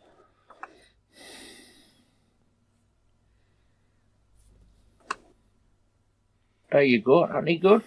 Wow. Holy crap. Right, so that's an 8. So it's right down there, and it's about 3.5 inches by 2. Right, so 8 is a legendary. Right, so you're scanning the planet, and although there's quite a lot of minerals in there's nothing that stands out as being particularly special in the mineral category. You do, however, with that kind of crazy ass roll, you pick up neutrino emissions from a ship's power plant in the upper atmosphere of the gas giant. Your dull skill in naval engineering determines that it looks like the power plant's converting hydrogen into fuel. So it looks like it's starting to fuel up. And you also can determine that the ship output is similar to the loose booty that you had before Dave so callously got blown up by the hot rod. Oh, So it looks like it's a 200-ton merchant far trader, and it looks like it's in the upper atmosphere converting fuel, ready to do a jump, which will take quite some time. we could go and say hello. Or we could get Yes. to Celia before them. Remember, Dave, the loose boat is a 200-ton ship with a maximum of 2 weapons on, and you're in a 600-ton pirate. We could really say hello. It's like, who rolls an 8 on a sense roll? Who? Is it very inconvenient for the GM? If so, us. And he picked that up on passive sensors because all of the active EMS is pointed towards the planet. So it's almost impossible for them to have noticed that you've literally just, by a freak, you've picked up a neutrino ping with like your legendary sensor ops roll. You should not have even seen it. It was He could smell it. He could smell it. It's like one of those things where there's just a flash of light appears on the holographic display. It's like, hold on a minute, that looked like a neutrino ping. It's like tappy tappy tap. That neutrino, that's consummate with a 200 class far trader that's busy doing fuel in the upper atmosphere of a. And if I'm worth my bonios, that thing's probably got a wonky left stabilizer.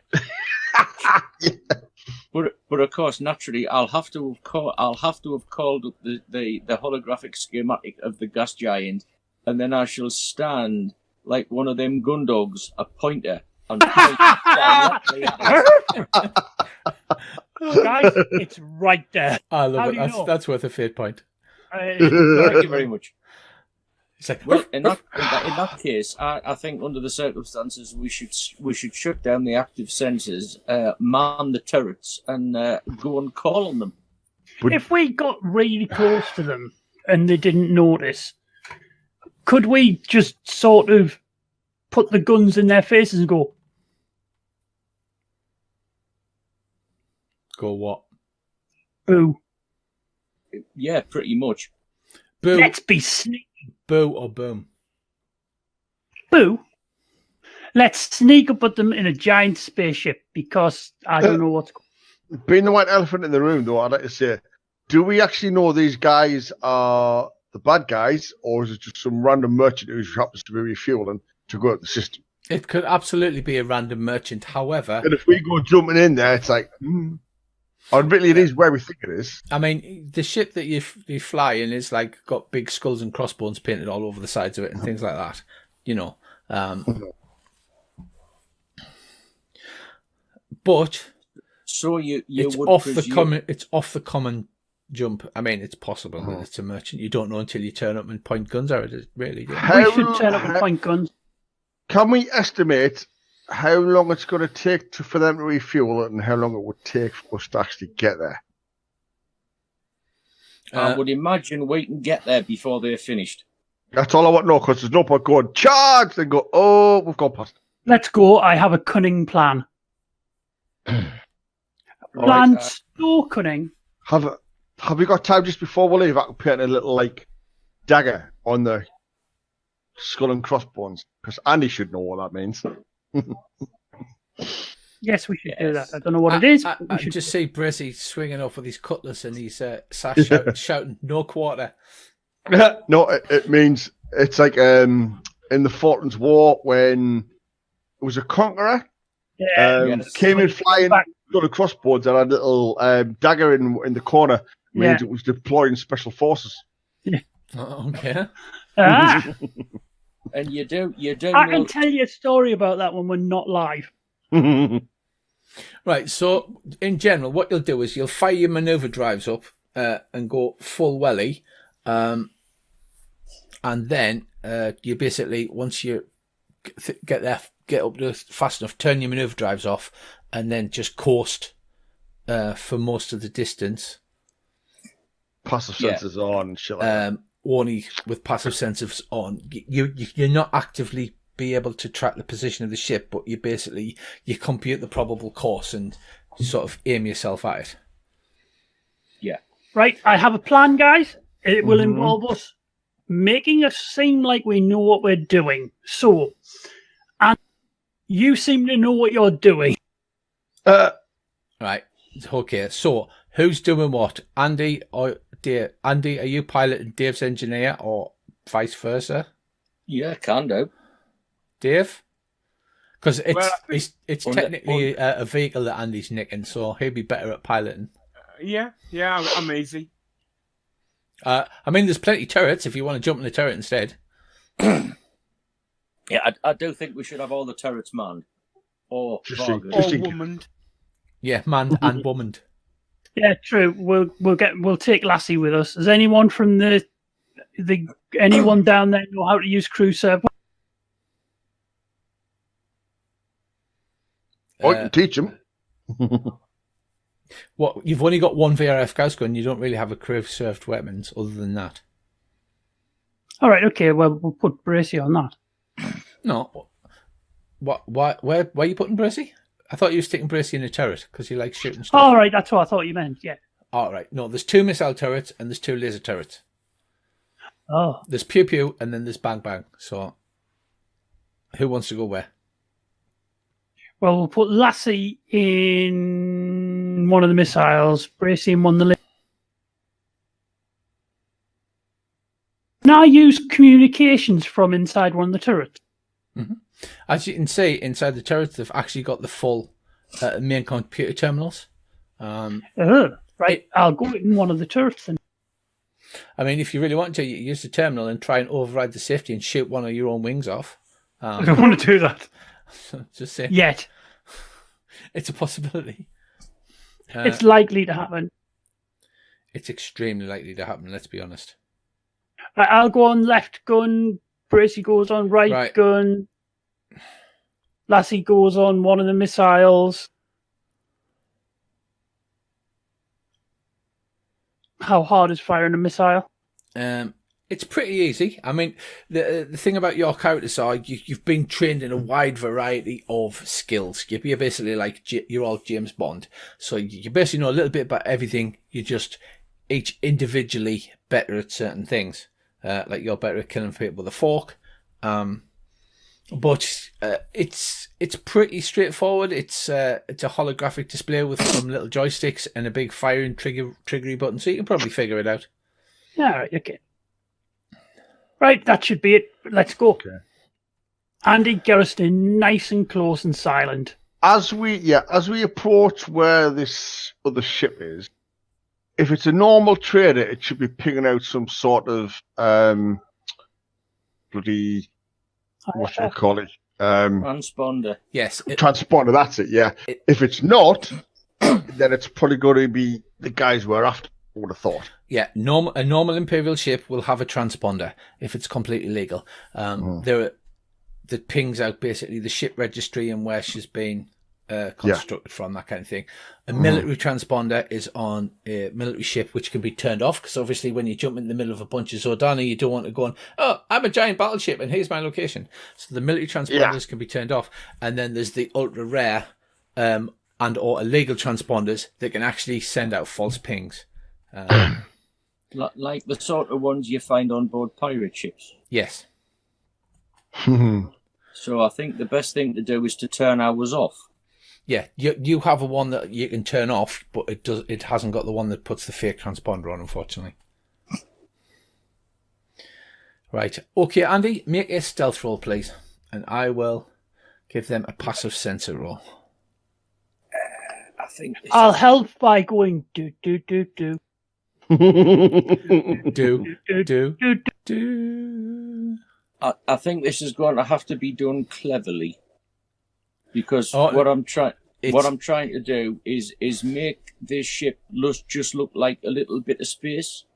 You can use clever to create an advantage, and then but that will affect a sneaky roll. So go on, roll your clever skill. Right. Sorry. What am I rolling first? Roll clever first, because what you're trying to do is you're trying to make it look like a bit of space debris. Yeah. By shutting down the engines and shutting down the active sensors and turning the transponder off, and we're not really here. Holy shit! Wow. Nice. Right. Okay. So basically, that gives you 2 + 2s on the boost for your sneaky, which you can apply to the same roll. So you can roll at +4, like you roll and then +4. So that's a 6. Right. Strangely enough, you look exactly like a flying piece of space detritus, and it's all like Space 2001 as the ship, like with all the lights turned off, it slowly rolls into the atmosphere, gently rolling through the thing. I'll hum the Blue Danube. Right, using passive visual sensors only, you indeed see a 200-ton far trader. It scoops it wide open and it's sucking in hydrogen. It looks really great. You know that bit where Voyager flies through the gas giant and Yeah. it leaves contrails? It's kind of like that as it sails through the upper atmosphere, sucking in little contrails of hydrogen gas. Andy, how close could you get before they noticed us? Like, could we dock to it before they noticed us? No, because you didn't have a precise enough calculation of where it would be.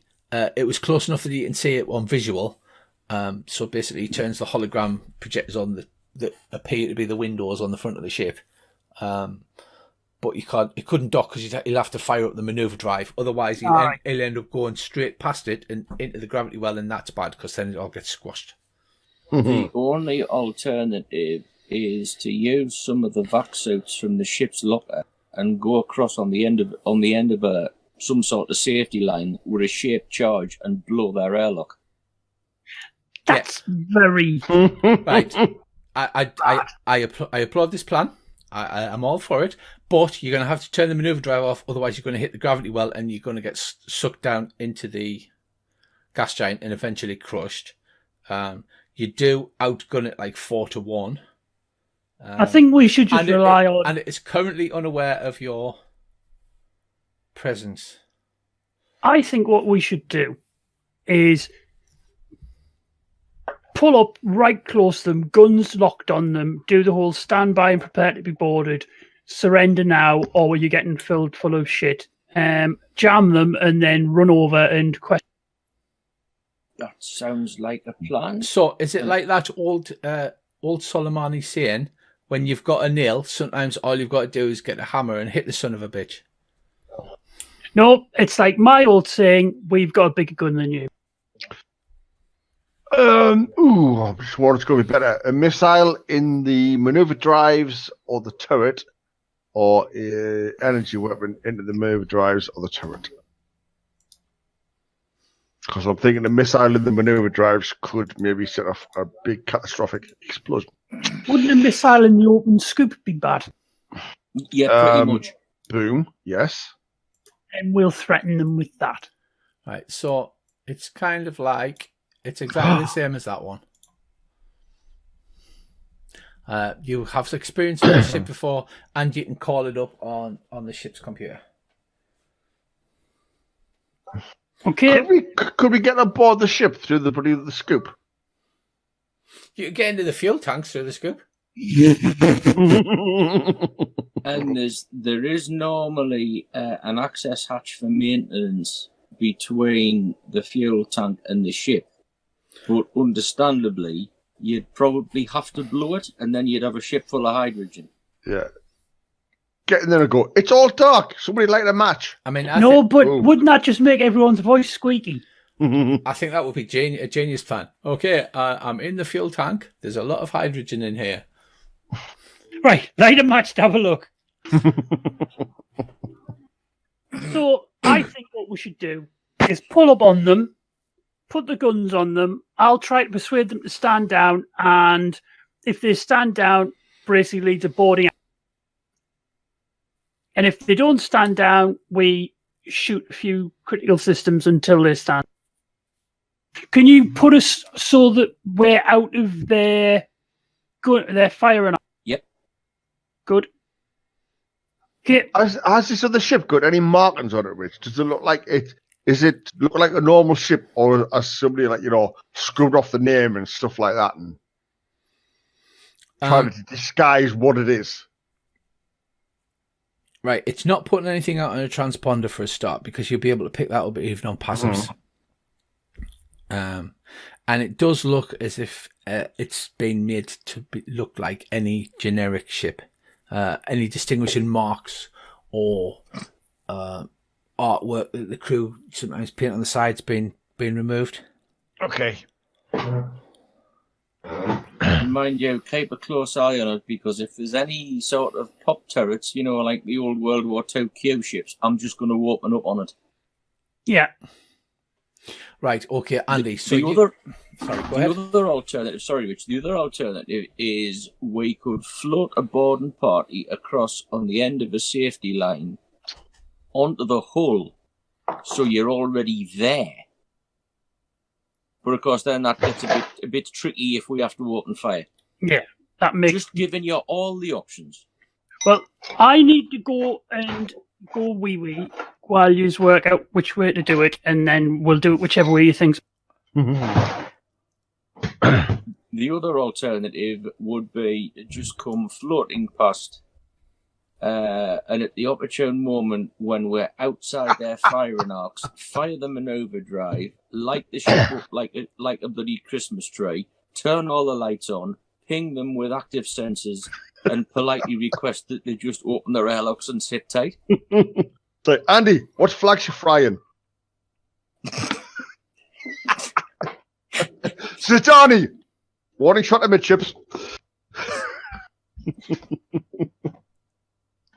Right, so remember... Yeah, that sounds like a good plan, Andy. You've got you4 plus Ernesto and Muriel and Lassie on board. Is that correct?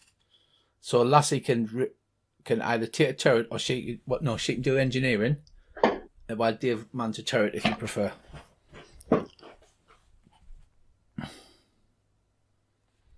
If we've got the drop, though, we're not going to need every single turret manned, are we? Maybe one energy, one missile. I would suggest both laser turrets and a missile turret, if we can manage it. Because okay. if we suddenly appear like out of the atmosphere right next to them, I would suggest it's only if they try and make a run for it that we open up a missile. Because that gives them lots of things to think about when they're trying to outrun them.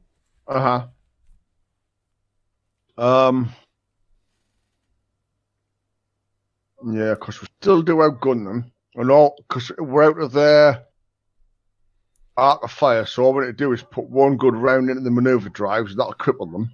Right, well, look, that is the same scale. You can see 1 square is 1.5 meters, so you're like almost, triple the size of them. So it's only because of Andy's outstanding piloting skill that they haven't noticed yet. So you're going to have to turn the maneuver drive off on at some point. Otherwise, you're going to sail straight past them and go into the gravity well of the gas giant, and that is a bad thing that happens. Because think like extreme depths. You sink lower and lower. It's like going into Jupiter. You sink lower and lower and lower, and then you squash to the size of a tin can. Yeah, so that's what I'm saying. I reckon we'll wait until we're sort of virtually right on them, and then stop the ship, light it up, and politely ask them to stand down, or we'll open fire. Which ways are their turrets pointing at the minute? Which can we see? They're just in the lockdown position, as you see on the diagram. Right, okay. Because so it's a streamlined hull, so when it's landing, the turrets are locked into position like that. All right. So it will take them a couple of combat rounds to unlock them from the normal. Yeah. So if we come up like behind them and then do our we're here, ping them. If they start turning the turrets, we could maybe get a couple of shots off into the rear, nobble their maneuver drives and power plant, and that might knock their weapons off. You're easily going to get two rounds of surprise combat because the turrets are locked in. Like I said, they're locked in the streamlined positions, so that the scoops are open. The scoops are here on the sides of the ship, to the sides of the maneuver drive. Right. So those vents are open, and basically they're sucking in that hydrogen. Alternatively, we could always appear above them, extend our landing gear, and if they try any jiggery pokery, we'll just push them towards the gravity well. Or, Andy, you could flick all of the power on and pull a Top Gun on them and fly inverted next to them and give them the finger out of the window. Right, so what are you doing? I pretend. Right. We haven't got an air raft, have we? That's You haven't got an air raft on this, no. There's obviously lockdown points in the cargo bay that had air rafts in, but it looks like everything in the cargo bay is being took out so that they can get bunk beds and like Foley beds down in. and that's probably the air raft that they maybe used on the planet to attack the settlement. Yes. It's almost as if everything all fits together in this adventure, doesn't it? Right, Andy. Right, so you get ready to flick the switch. At what point do you do this? Because you've just talked about what you're going to do. Let's do some action. I've got a quick question before we do anything. Right.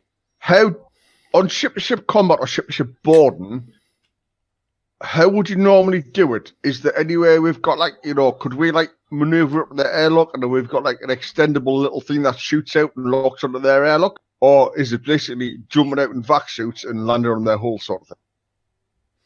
It depends. Do you mind if I jump in here, Rich? Not at all, go ahead.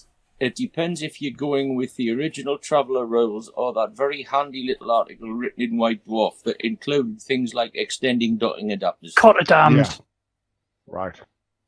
So what would be in this situation? Personally, if it was my sort of personal Traveller universe, everybody would have those. Yeah. But I don't know. And well, Andy, it's fate though. It's like we all tell the story together, don't we? So yes. Yeah. So they've got extendable docking things. The pirate ship that you're on, actually, they all have magnetic clamps on, but they've got like electromagnets on a ring on the end of the docking clamps so that you can clamp it right on the end. Obviously, it's still quite a weak walkway between them, but it means that they can't just easily pull the docking clamp away. And of course, if you go across in vac suits and they do pull it away, you don't die horribly. Right, shall we get this done? Or you just go nice for on the ship. Let's get it done. Right, Andy, you sit there with the big red button. Davey, Earl, and Brissy, you're all sitting in turrets. You're sitting there ready just to flick all the power on so that everything will go. And right, what do you do, Andy? Right, I'll engage them in overdrive and bring us to a stop. Right. Wherever we said, just outside their arc. Yeah. Just outside their arc, so it will be directly above or below. Or if you rotated directly behind, if you rotated like 90 degrees, so that you were on a different plane to them, so you look like a cross. Directly above, I think. Yeah. From where we're going to go, can I get a bead on their weapons, their weapon pods? Right. Yeah, well, you will be able to. Right. You can be in left turret, right turret, or bottom turret if Andy's going to be above them. Right. Unless he's doing a Top Gun and doing it inverted. If you went in the bottom turret, which if I'm not mistaken is a laser turret, you should be able to hit both turrets from where you are. Right. Well, I'll take a bead and a lock on the right-hand side turret. Right. In good old 80s Travellers fashion, you madly flick the switches that turns all the power on, and all of your consoles and your weapons go and light up. Dave, what would you like to do? I activate my turret ready and take aim ready to fire on them. Right, so Dave's doing the old click, click, click, click, lift the switch up, press it down, boom. So Dave powers up. Earl? I'll open local channel to them at the same time as turning the guns on. Right, right, Andy, you flick the maneuver drive on. Yeah. Do you basically just turn everything on, all the EMS, the whole lot? Yeah, you know that bit in that film, one ping only. Yes. Yeah, so we'll just light the ship up like a Christmas tree and ping them. Yes. Right.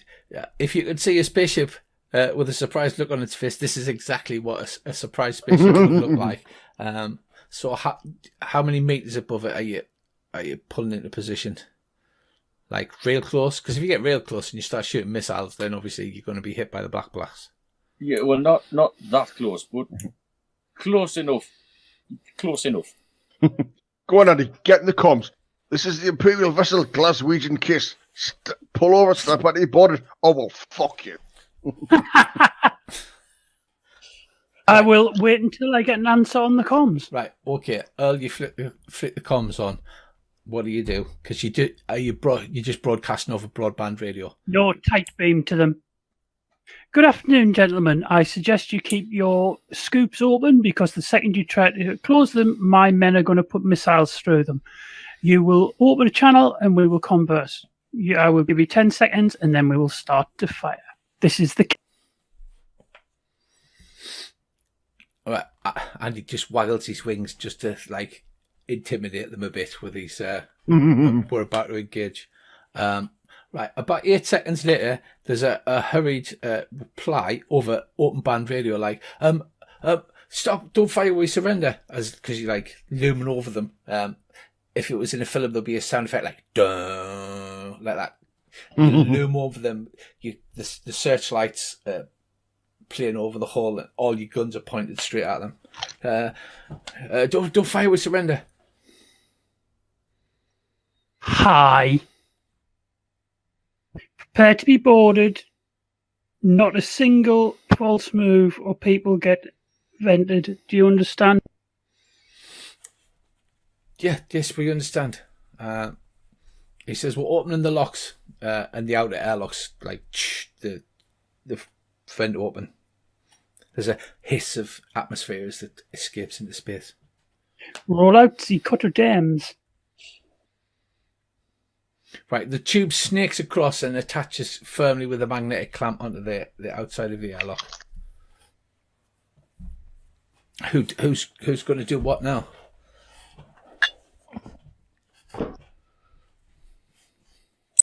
I'll be across presently to chat.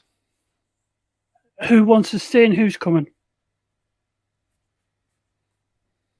Oh, I'll definitely come.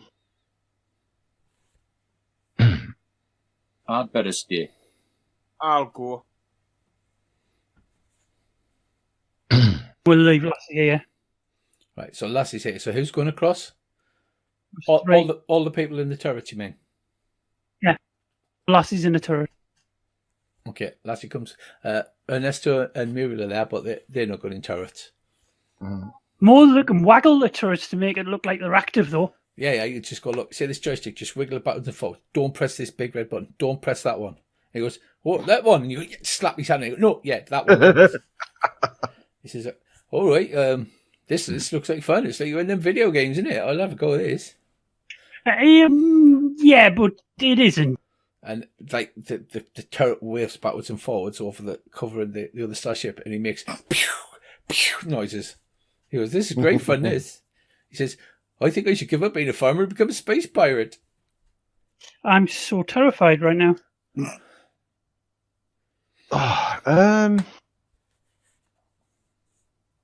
Right, so what instructions are you giving them? The tube is firmly attached to the airlock on the other ship.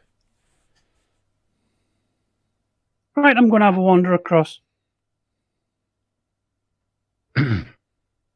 I'll sit on the far side, back, and cover you till you get to the airlock. And I will continually scan their engineering, because if they light up any drives, I'll put holes in them. Or power plants for weapons. Oh, yeah. Is it worth scanning their power plants at the minute, Andy, to see if they're, if they've got everything powered up for weapons, or if they're just in like a, passive mode for sucking in fuel? I can do that.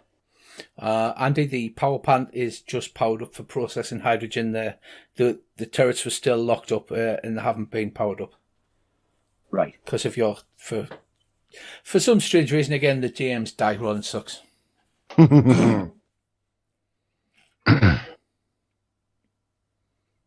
Right, so do you have any other instructions? Are you just going to storm across this tube? Are you putting vac suits on? Is it worth? Well, yeah, I've got a vac suit on. Is Are it you going worth to get getting? 4 sticks of dynamite and tape a silver cutlery to them? Oh no, that's me playing Cthulhu.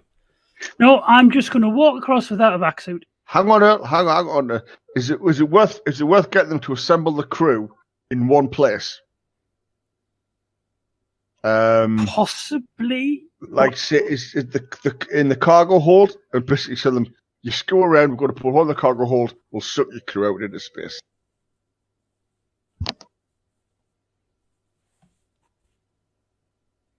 I think we've got them, and I think the more we mess about, the more they're going to try something if we give them True, time. But we don't want them spread out all throughout the ship, do we?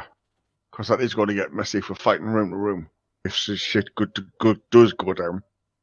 If we've got them all the majority of them all in one place, that's going to improve our Yeah, chances. get on the comms, tell them to assemble the crew in the mess. Right.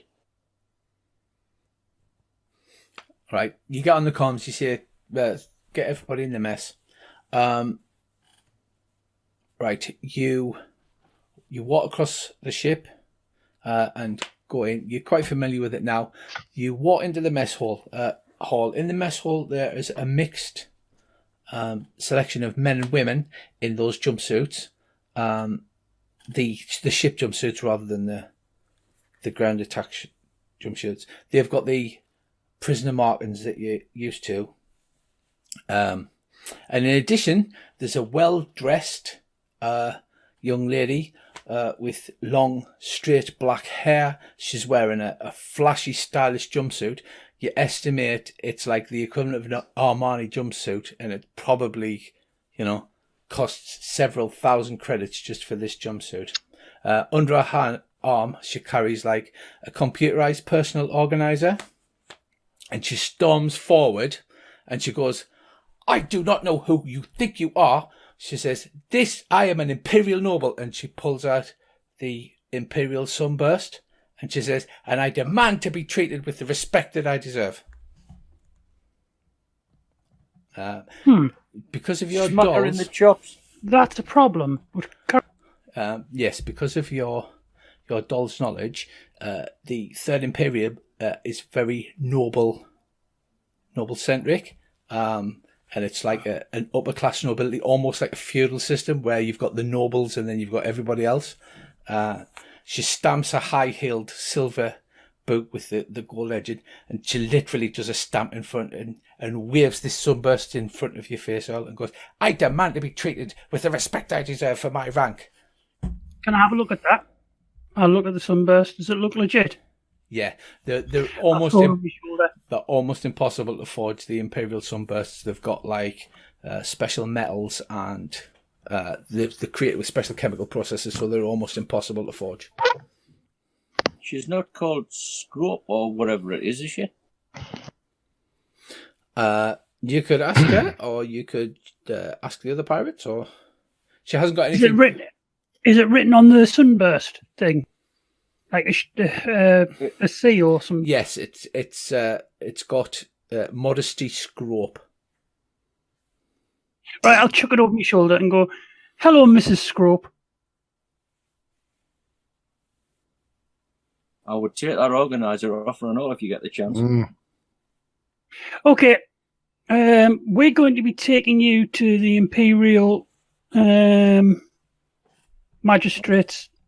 Everyone's going to cooperate, or we're going to start doing messy things with airlocks. She says, "Yes, we'll go to the magistrates, and I'm going to have you all locked up, all of you, because you should not be interfering with a noble in a legitimate cause when I'm entitled to be here. This is my ship. It's registered to my family, and there's nothing you could do about that." Rich, if I fire a round in the ceiling, is it going to do any damage? It won't go through the holes and stuff like that. It won't go through the hole, no, but it will ricochet around the inside because, ships are quite tough stuff. All right. Is there anything? This is why snub guns are general shipboard armament, because they're not the most powerful guns, but they're designed not to ricochet around and kill everybody. Is there anything I can fire a round into that won't ricochet in this room? Her. Apart from her. There's there's 10 pirates. There's Miss Modesty Scrope, the noble. Are you actually throwing her Imperial Sunburst over our shoulders? Over my shoulder? No, over my shoulder. Like, I look at her and go, okay, and throw her on my shoulder. I really don't give a shit, pet. Are you picking her up and physically throwing her over your shoulder? No, I'm throwing her Sunburst over my shoulder. All right, so you grab it out of her hand. And all right, well, when I say shows it, I figured she'd handed it as this to have a look at. No, she holds onto it and waves it into her face.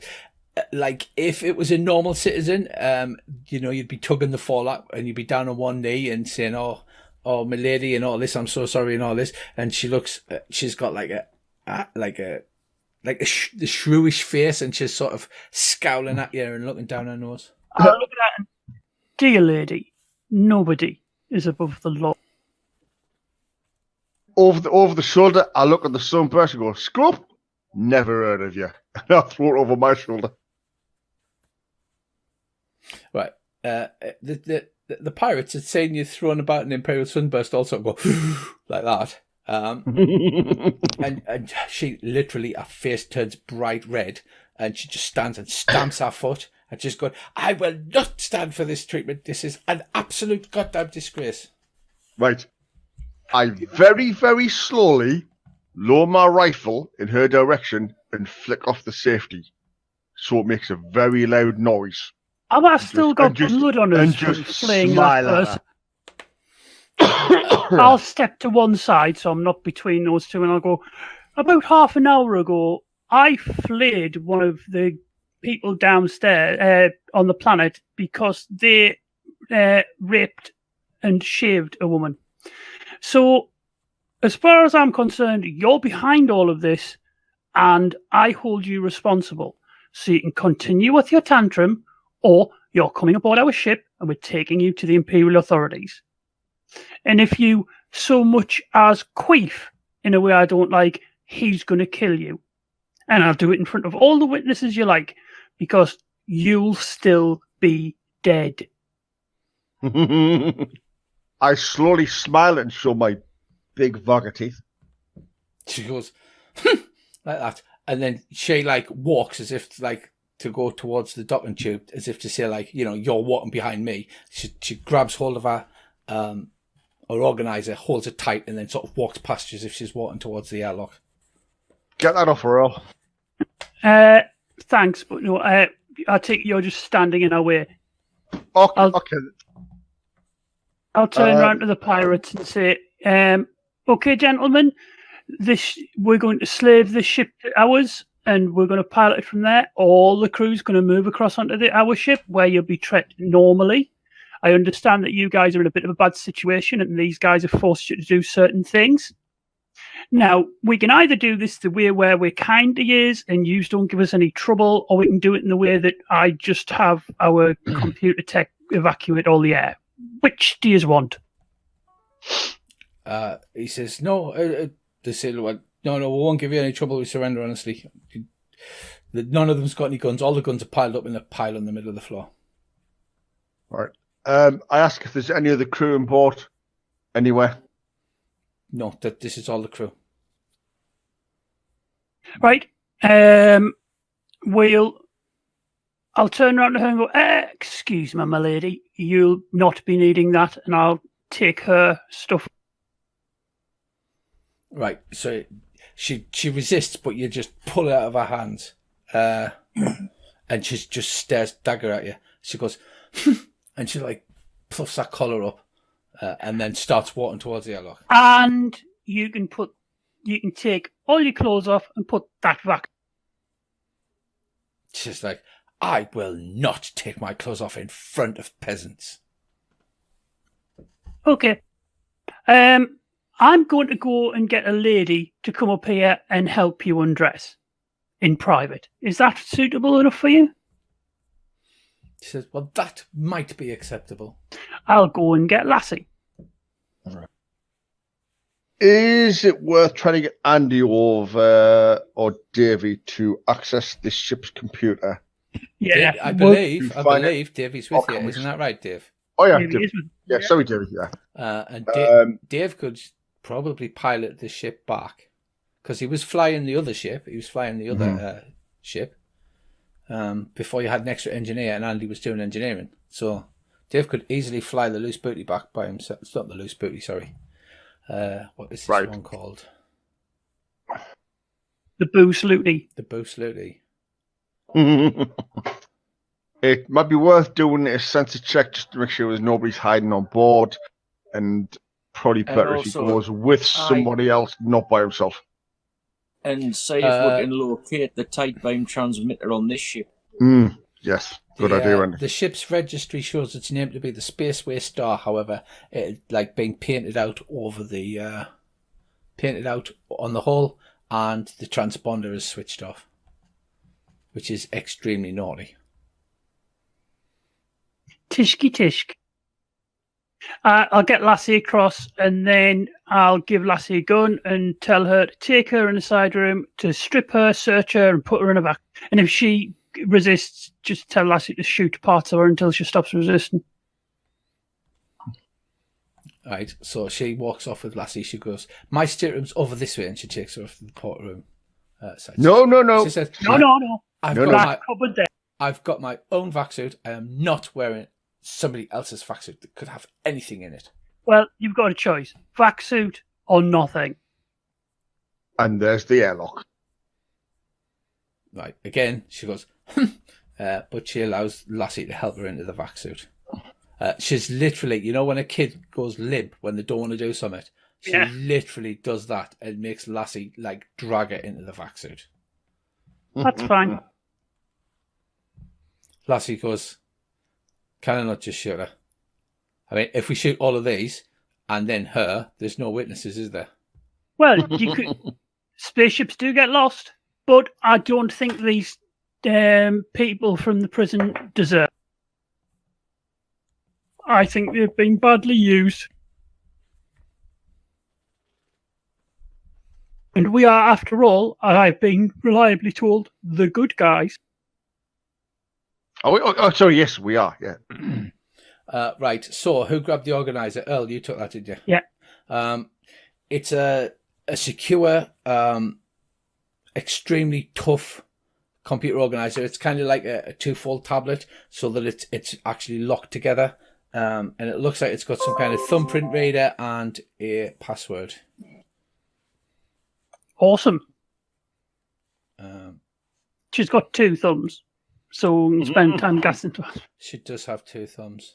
She's also got 2 hands, which we could chew at least one off, if she knows that. We'll let Andy play with it a little bit. Right, we'll drag the crew from this ship across to our ship. We'll lock them all up, and we'll lock her up somewhere completely separate in an empty room. Oh, no, she can get locked up in the locker with a vac suit.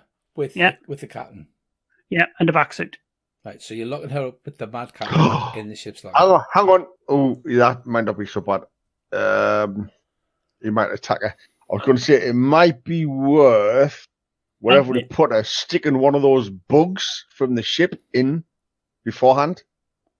Very good idea. To see if she if you remember, there's literally bugs all over the ships anyway. Yeah. Oh, right, okay. Or use one of them. I mean, unless you spend time pulling them all out and you know what I mean. You just turn them off. But if you wanted to have pulled them all out, and you just have a big pile of bugs.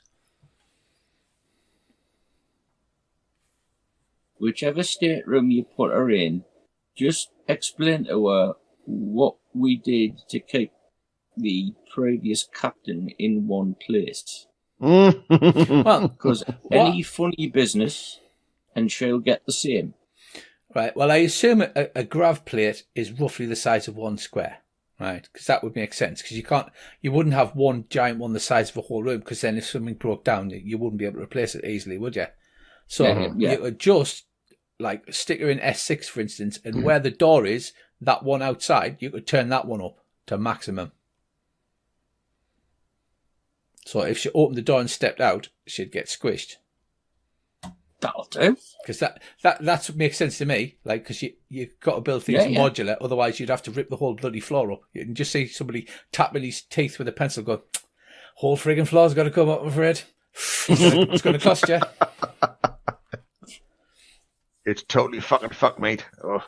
So presumably you could split the prisoners up amongst the We staterooms. could put them in the cargo hold. There's plenty of beds in there. And we reinforce the fact that we're going to treat them well, and afterwards they might go free if they don't do anything stupid. Yeah, and we'll make sure that they're fed and watered and everybody's comfy. And if there's any problems, I'll open that cargo list. Right. So is the plan now to fly both the ships back to the settlement? Dave, you're okay flying the trader, aren't you? Yeah. I'm a scout. Are we going to wait till we get back, or we're going to do a search of maybe the computer logs and see if there's got a type-out communicator now, or when we get back? I think probably when we're back in geostationary. Oh no, we can land. No, we'll go and land and then do it. Yeah, because then we can crawl all over the outside of the hull at our leisure. Right. So you get all this sorted out. Dave is piloting the other ship.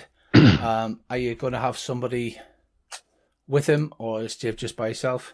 No, we'll have somebody with him. Yeah. I'll go across with Dave. Oh, yeah. Right. Okay. So Earl goes with Dave, sits in the co-pilot seat. You look behind the console where the last bomb was. There isn't a bomb there. You're all right this time. Just checking. And you're basically preparing to split the two ships apart. Something tremendous in size comes through the upper atmosphere of the gas giant, pushing the swirls of hydrogen. I'm talking about, in Star Wars where you've got the little ship and then you've got the Star Destroyer over the top of it. This thing comes and looms, and the edge of it just scrapes along the side of the hot rod as it's going past you, almost as if you hadn't noticed.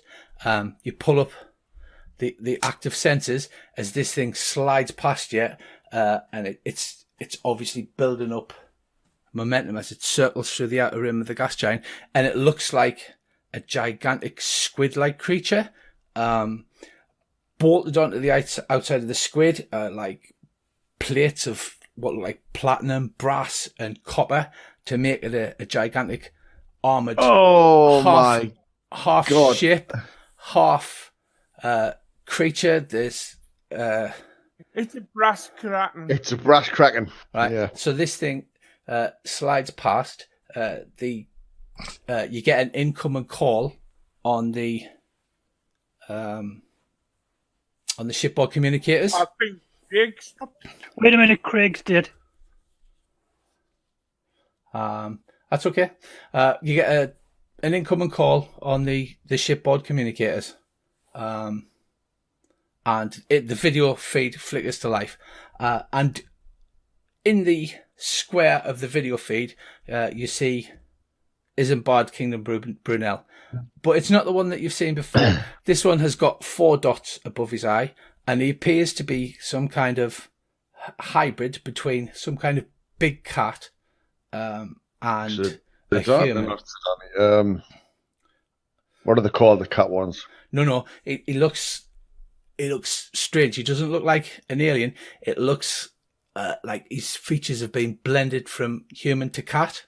And he smiles, showing you long fangs, and he says, sorry, I didn't mean to run into you out here. He says, I know you people. You're the people that killed my brother. He says, well, don't worry. I'll be seeing you around very soon. And if you find... I can see you find my appearance a little unnerving. He says, but if you think I'm freaking you out, wait till you meet 5 and 7. And then there's just some kind of engines in the sides of this enormous squid sort of fire into life. And it starts pulling away from you at tremendous speed. The backblast of the engines actually sends the 2 ships spinning and tumbling through the upper surface of the gas giant. Can we vaguely work out where he's headed for? Is he headed for the planet, or...? He's heading away from the planet. Okay.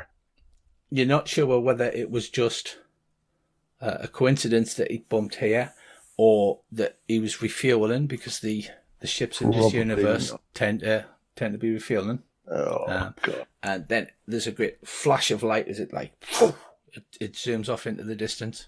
Is there like a twang of a plastic ruler being pulled across a desk? There is, yes. Boom! And that's where we'll leave it for the night.